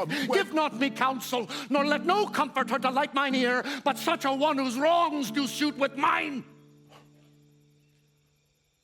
Bring me a father that so loved his child, whose joy of her is overwhelmed like mine, and bid him speak of patience. But there is no such man, for brother, men can counsel and speak comfort to that grief which they themselves not feel, but tasting it, their counsel turns to passion, which before would give perceptual medicine to rage, fetter strong madness in a silken thread, charm ache with air and agony with words. No, 'tis all men's office to speak patience to those that wring under the load of sorrow.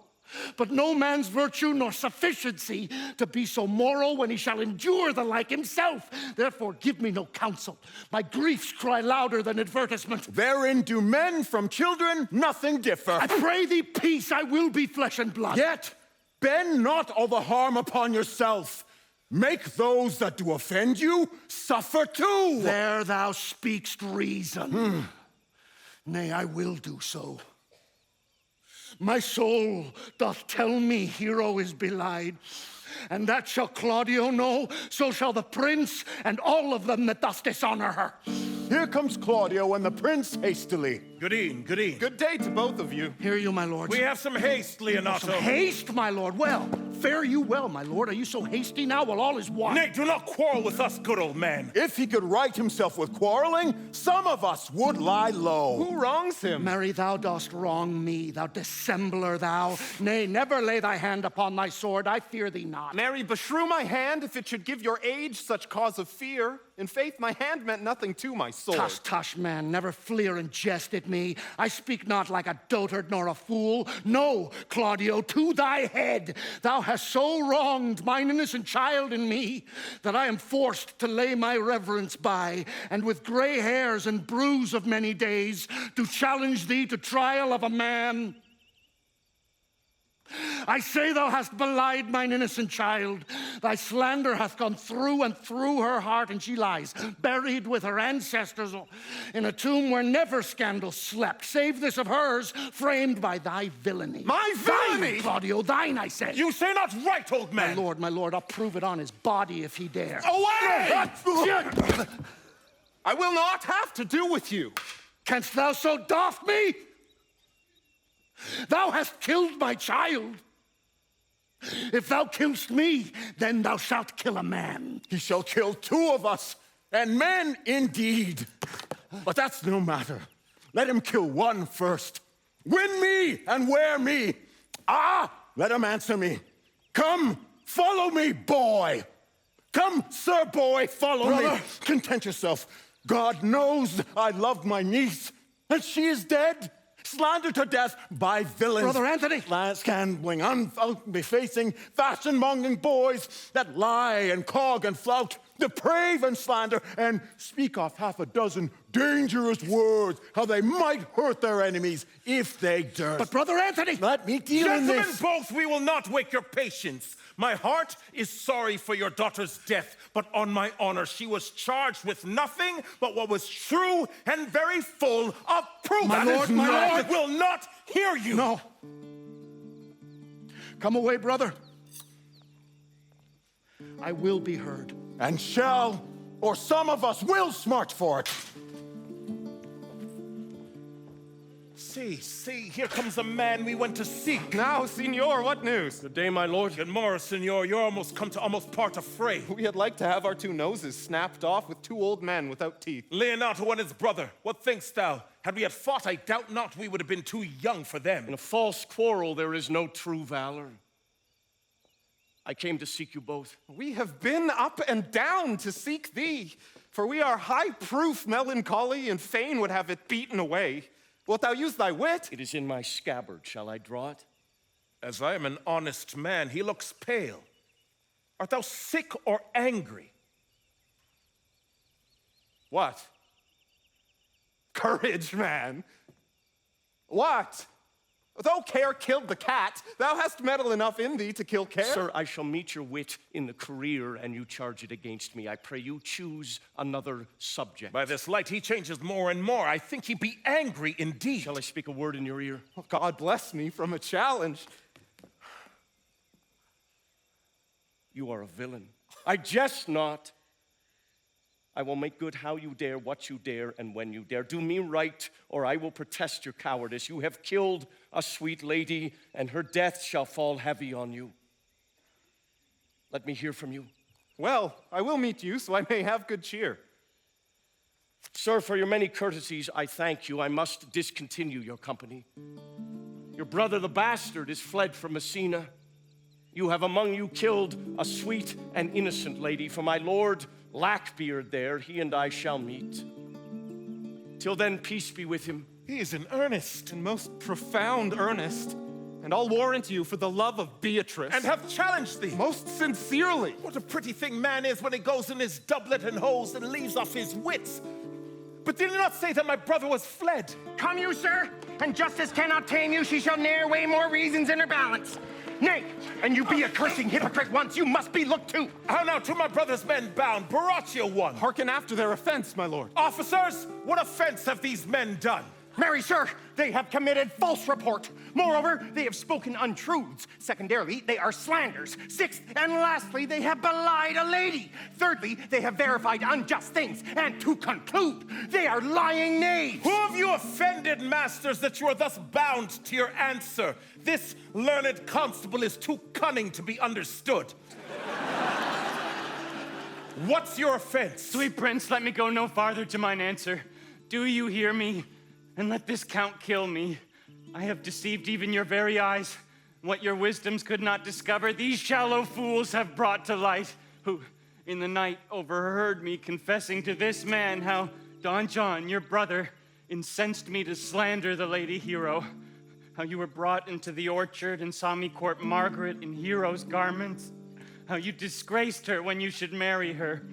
My villainy they have upon record, and I had rather seal with my death than repeat over to my shame. The lady is dead upon mine and my master's false accusations, and briefly, I desire nothing but the reward of a villain. Runs not this speech like iron through your blood? I have drunk poison whilst he uttered it. But did my brother set thee on to this? Yea.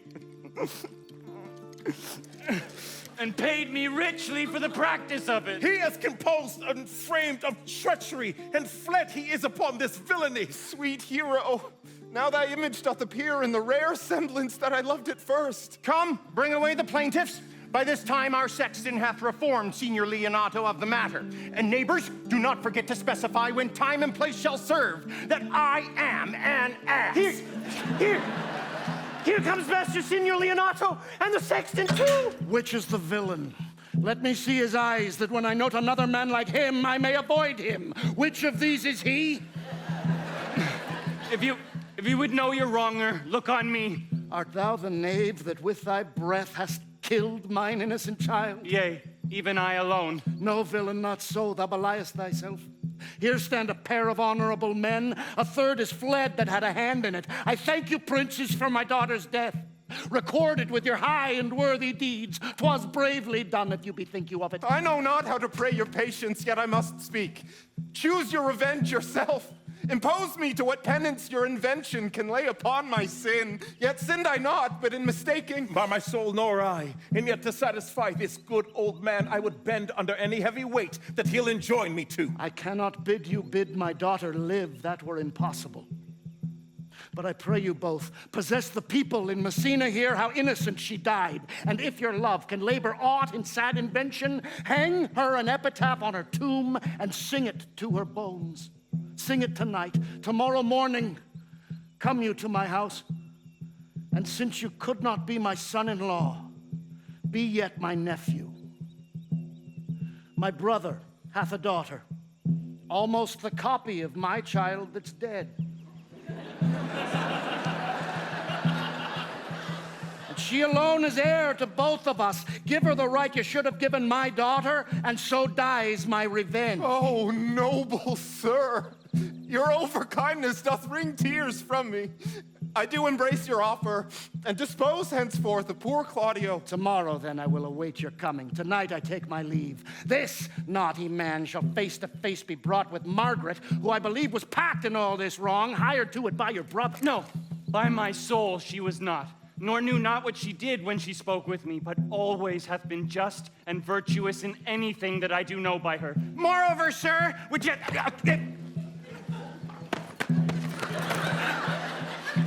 Moreover, sir, which indeed is not under white and black, this plaintiff here, the offender, did call me ass. I beseech you, let it be remembered in his punishment. I thank thee for thy care and honest pains. Your worship speaks like a thankful and reverent youth, and I praise God for you. There's for thy pains. God save the foundation! Go, I discharge thee of thy prisoner, and I thank thee. I leave an errant knave with your worship, which I beseech your worship to correct yourself for the example of others. God keep your worship. I wish your worship well. God restore you to health. I humbly give you leave to depart. And if a merry meeting may be wished, God prohibit it. Come, neighbors. Neighbor, neighbor, neighbor, whippoorwill, neighbor, whippoorwill.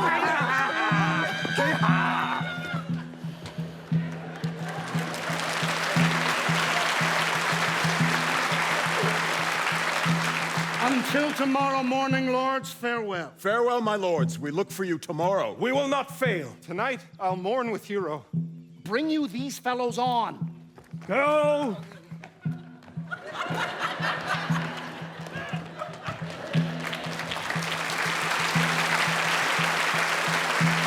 We'll talk with Margaret, how her acquaintance grew with this lewd fellow.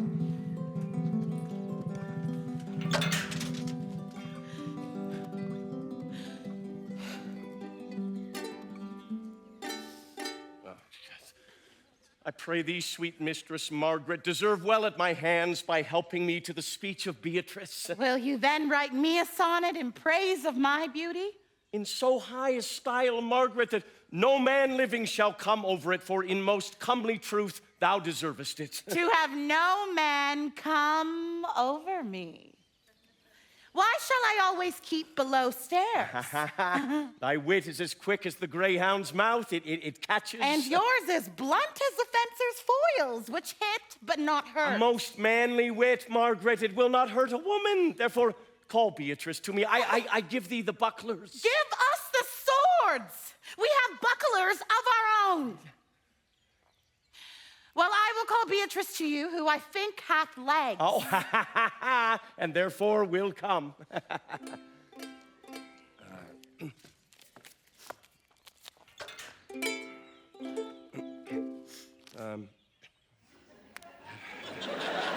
Just hold that right there. It's perfect.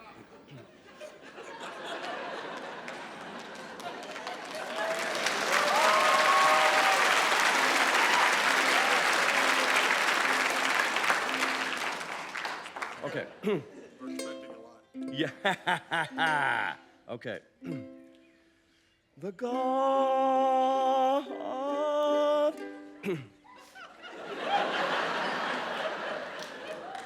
of love. Let's see. Oh, no, this is the problem. Yes. That's good. It's all my fault. The God of love that sits above and knows me and knows me. How pitiful am I? All right.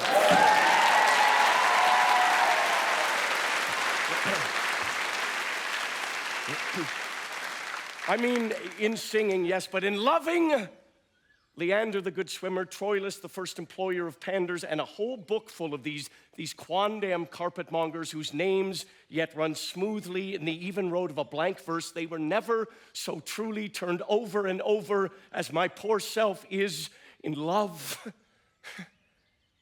I cannot show it in rhyme.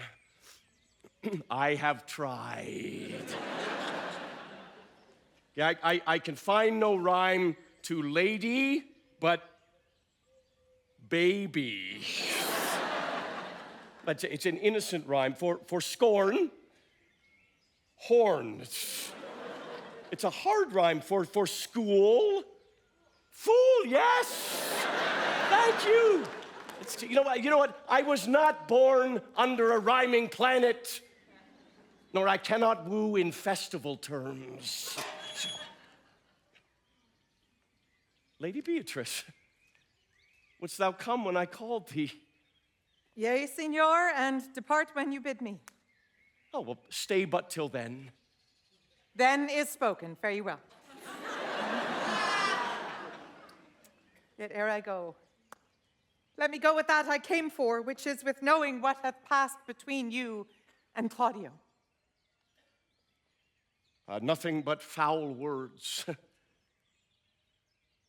And thereupon I will kiss thee. Foul words is but foul wind, and foul wind is but foul breath, and foul breath is noisome. Therefore, I will depart unkissed. Thou hast frighted the word right out of its sense, so forcibly is thy wit. I must tell thee plainly. Claudio undergoes my challenge. And either I will shortly hear from him, or I will subscribe him a coward. And now, tell me, for which of my bad parts didst thou first fall in love with me?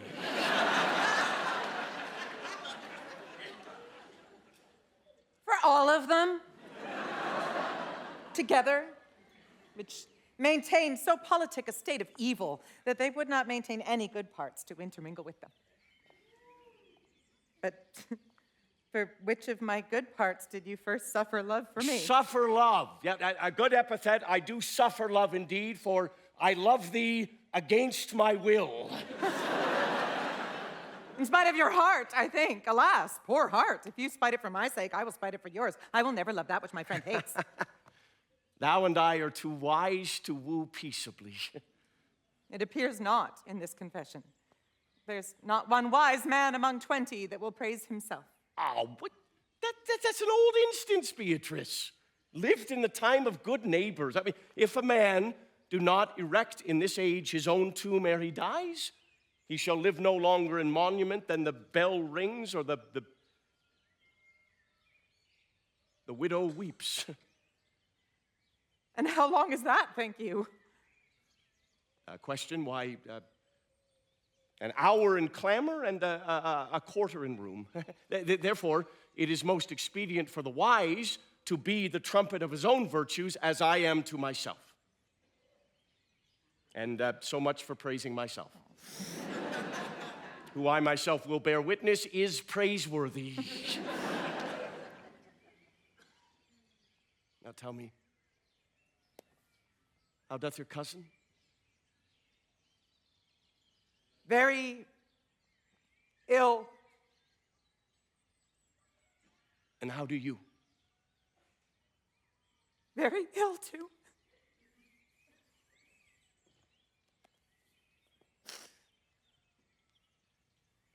Serve God. Love me. And mend. Therein will I leave you, for here comes one in haste. Madam, you must come to your uncle's. It is proved that my lady hero has been falsely accused. The prince and Claudio mightily abused, and that Don John is author of all, who is fled and gone. Will you come?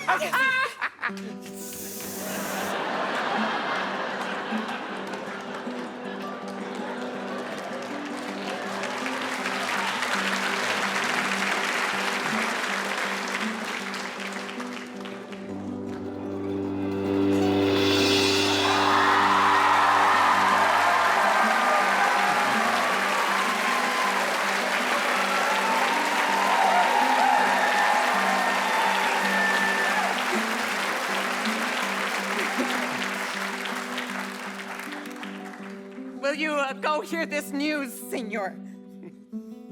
I will live in thy heart, die in thy lap, and be buried in thine eyes. Oh, and moreover, I will go with thee to thine uncle's.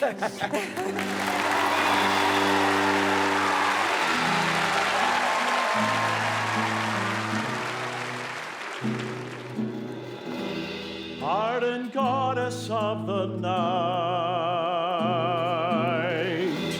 those that slew thy virgin night, for the witch with songs of woe,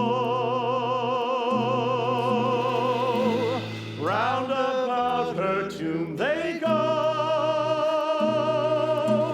Midnight, assist our moan. Help us to sigh and groan. Heavily, heavily, heavily, heavily. Graves yawn and yield your dead, till death be uttered.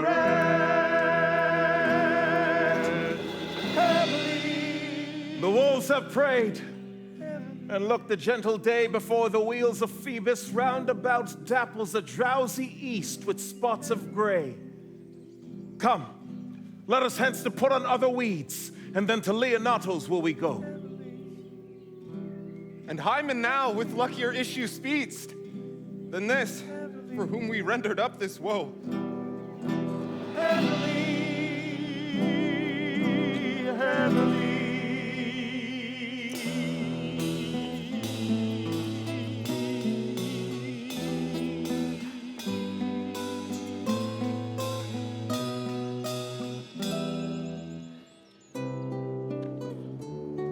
Did I not tell you she was innocent? So are the prince and Claudio, who accused her upon the error that you heard debated.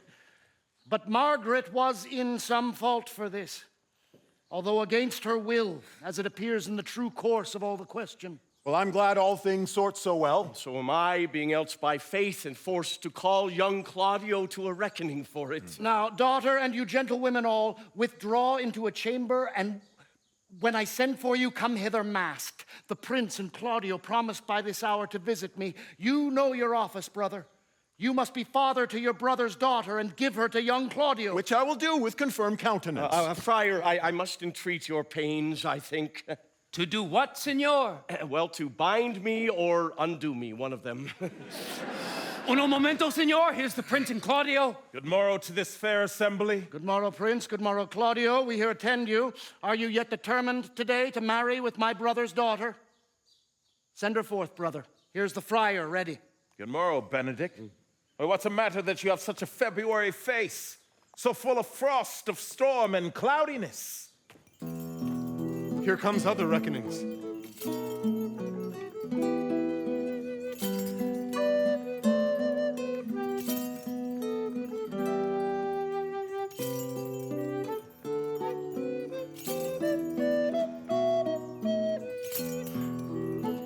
Which is the lady I must seize upon? This same is she, and I do give you her.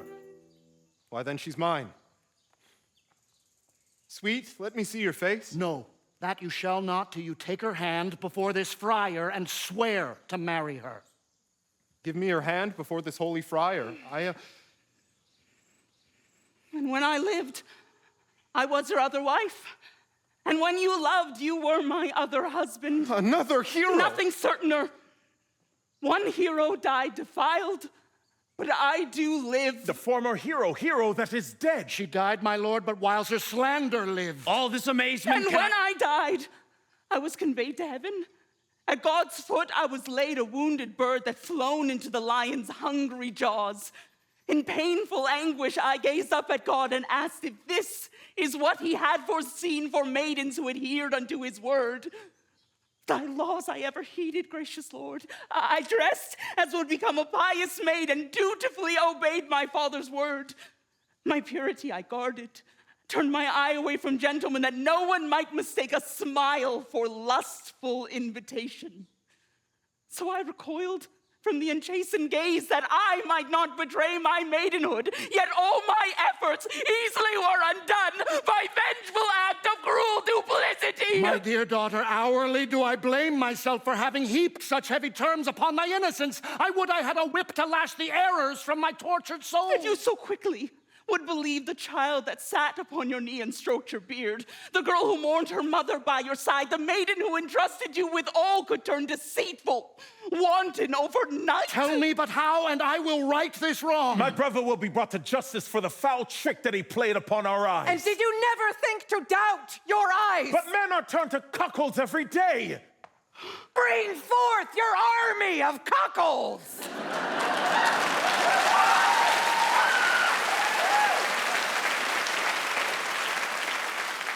For I did ne'er meet one within Messina's walls. Yeah, I have a cousin in Verona. Your words have moved us deeply, hero, but please, do not place the blame on Claudio. He too was victim of this treachery. I throw myself before you and implore forgiveness for my part in all your pain. Dear Claudio, I see in you remorse, but words that faults of yesterday bewail are yet no warrant of a bright tomorrow. Whatever proof you need, I'll freely give. I'll build a fortress up around our love, within a temple made for you alone, there to be ever worshipped and adored. Dian herself in her celestial orb is not immune to slander's poisoned darts. Then I will stand outside the temple door and draw my sword on those who would assail my goddess's unblemished reputation. But why? Why should Dian linger in her sphere while men do wrong her only for their sport? Transform me then into a fearful stag and task your hunting dogs to tear my flesh. Revenge is not the remedy I seek. My sweetest love. I am no longer sweet. My gentle dove. My gentleness betrayed me. Kind maid. A maid I can no longer be, for maids do sigh and smile when poets speak. A maid has faith in what is good and shields herself from evil thought and word and deed. But all that carefully nurtured innocence did ill-equip me to defend myself. If I cannot return into that state of maidenhood, how then can I be wed? Each word you speak inflames my heart to love. Were you but half as kind, I'd love you still. Were you bereft of wealth, I'd find no fault. And if I were no more a virgin fair. That cursed rumor now has been disproved. Suppose, in time before the war began, another handsome youth had caught my eye. Imagine I permitted looks to stray, hands to wander, lips to find their mark. Who was this man? A childhood acquaintance. And where did these supposed lovers meet? A tree, an orchard in the dead of night. Someone took advantage of your trust. Perchance was mutually agreed upon. This lover scene you now described is true. I said if. If. A small but powerful word. For at its mention, if gives way to doubt. which tortures lovers from their pleasant dreams. In waking, they cannot remove the dread and lingering suspicion, though they try. I note in you that startled lover's gaze. For if this tale be true, what future then? Will Hero's pleasant breath smell just as sweet? Will Hero's lips be soft still to the touch? Will her second embrace outmatch her first? If not, then what of Claudio? Look you now upon me, unhidden, free. When my unblemished mask of virtue is removed, Claudio, what is it that you see? Were I your equal, I could truthfully claim the actions of your past affect me not. But still in me remains that Claudio who vilely did shame you in the church. I fear I am no fearless hero's match. Where I am hasty, you are circumspect. Where I am jealous, you are confident. I follow others, you look to yourself. Your every quality surpasses each of mine. I am not worthy of your love. Is there no other man within who waits to be released from valor's tight constraint? I can feel his heartbeat, caged within my chest, but do not trust myself to set him free. I had aspired to be a constant man, but constancy doth now strike me as false. Then why not favor mutability? Not in and of itself, but in response to the ever-changing person love holds dear. I cannot now profess to be remade, or that my actions will no longer be informed by lessons of my boyish youth. Perhaps I'm not so old, but I may learn to mend my ways, to better serve your love. For not to change when change is much required is to condemn oneself to life alone. Please let me learn to love you, hero. There now I glimpse a man I can admire. An open heart is most what I desire. I'll be your wife then, if you like of me. And I your husband, very happily.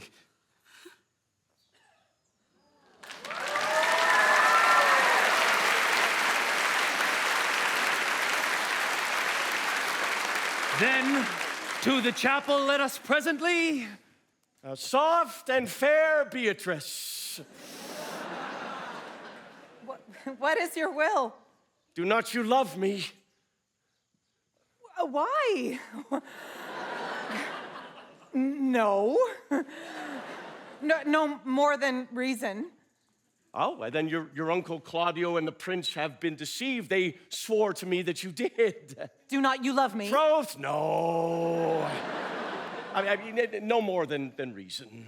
Why, then, my cousin, Margaret and Ursula, were much deceived, for they did swear you did. They swore that you were almost sick for me. They swore that you were well-nigh dead for me. Well, it's no such matter than you do not love me.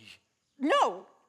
No more than in friendly recompense. Come, niece, I am sure you love the gentleman. And I'll be sworn upon that he loves her, for here's a letter. No. Written in his hand, a haunting sonnet of his own pure brain, fashioned to Beatrice. And here's another, writ in my cousin's hand, containing her affection unto Benedick.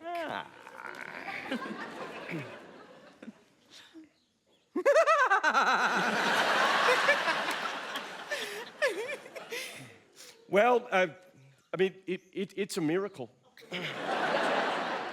I mean, here's our own hands against our hearts. Well, come, I will have thee, but by this light I take thee for pity. I would not deny you, but by this good day I yield upon great persuasion. And partly to save your life, for I was told you were in a consumption. Peace! Stop your mouth!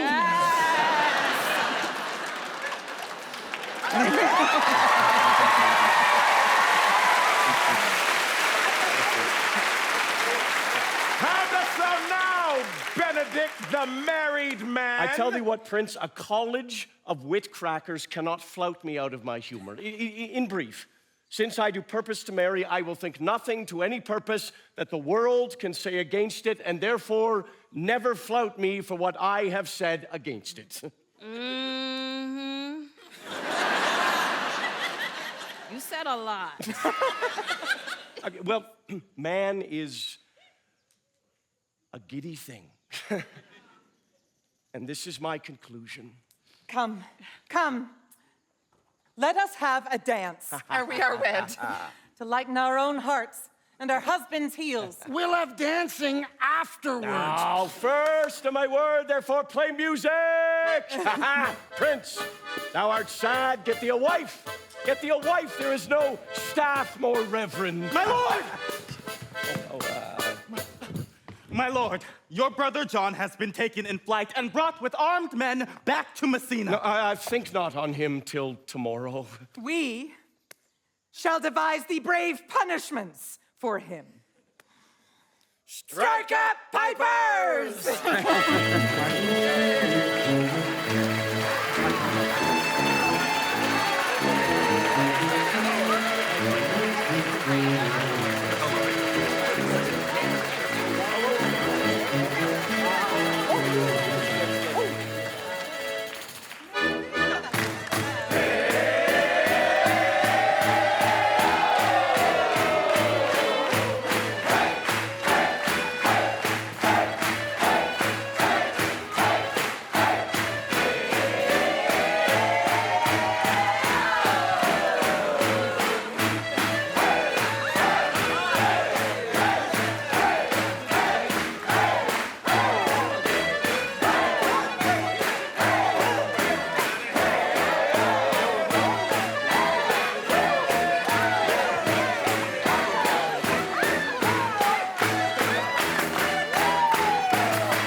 Sigh no more, lady, sigh no more. Men were deceivers ever, 1 foot in sea and 1 on shore, to one thing constant never. Then sigh not so, but let them go, and be you blithe and bonny, converting all your sounds of woe into hey nonny nonny, hey nonny nonny. Sing no more ditties, sing no more of dumps so dull and heavy. The fraud of men was ever so since summer first was leaving. Then sigh not so, but let them go, and be you blithe and bonny, converting all your sounds of woe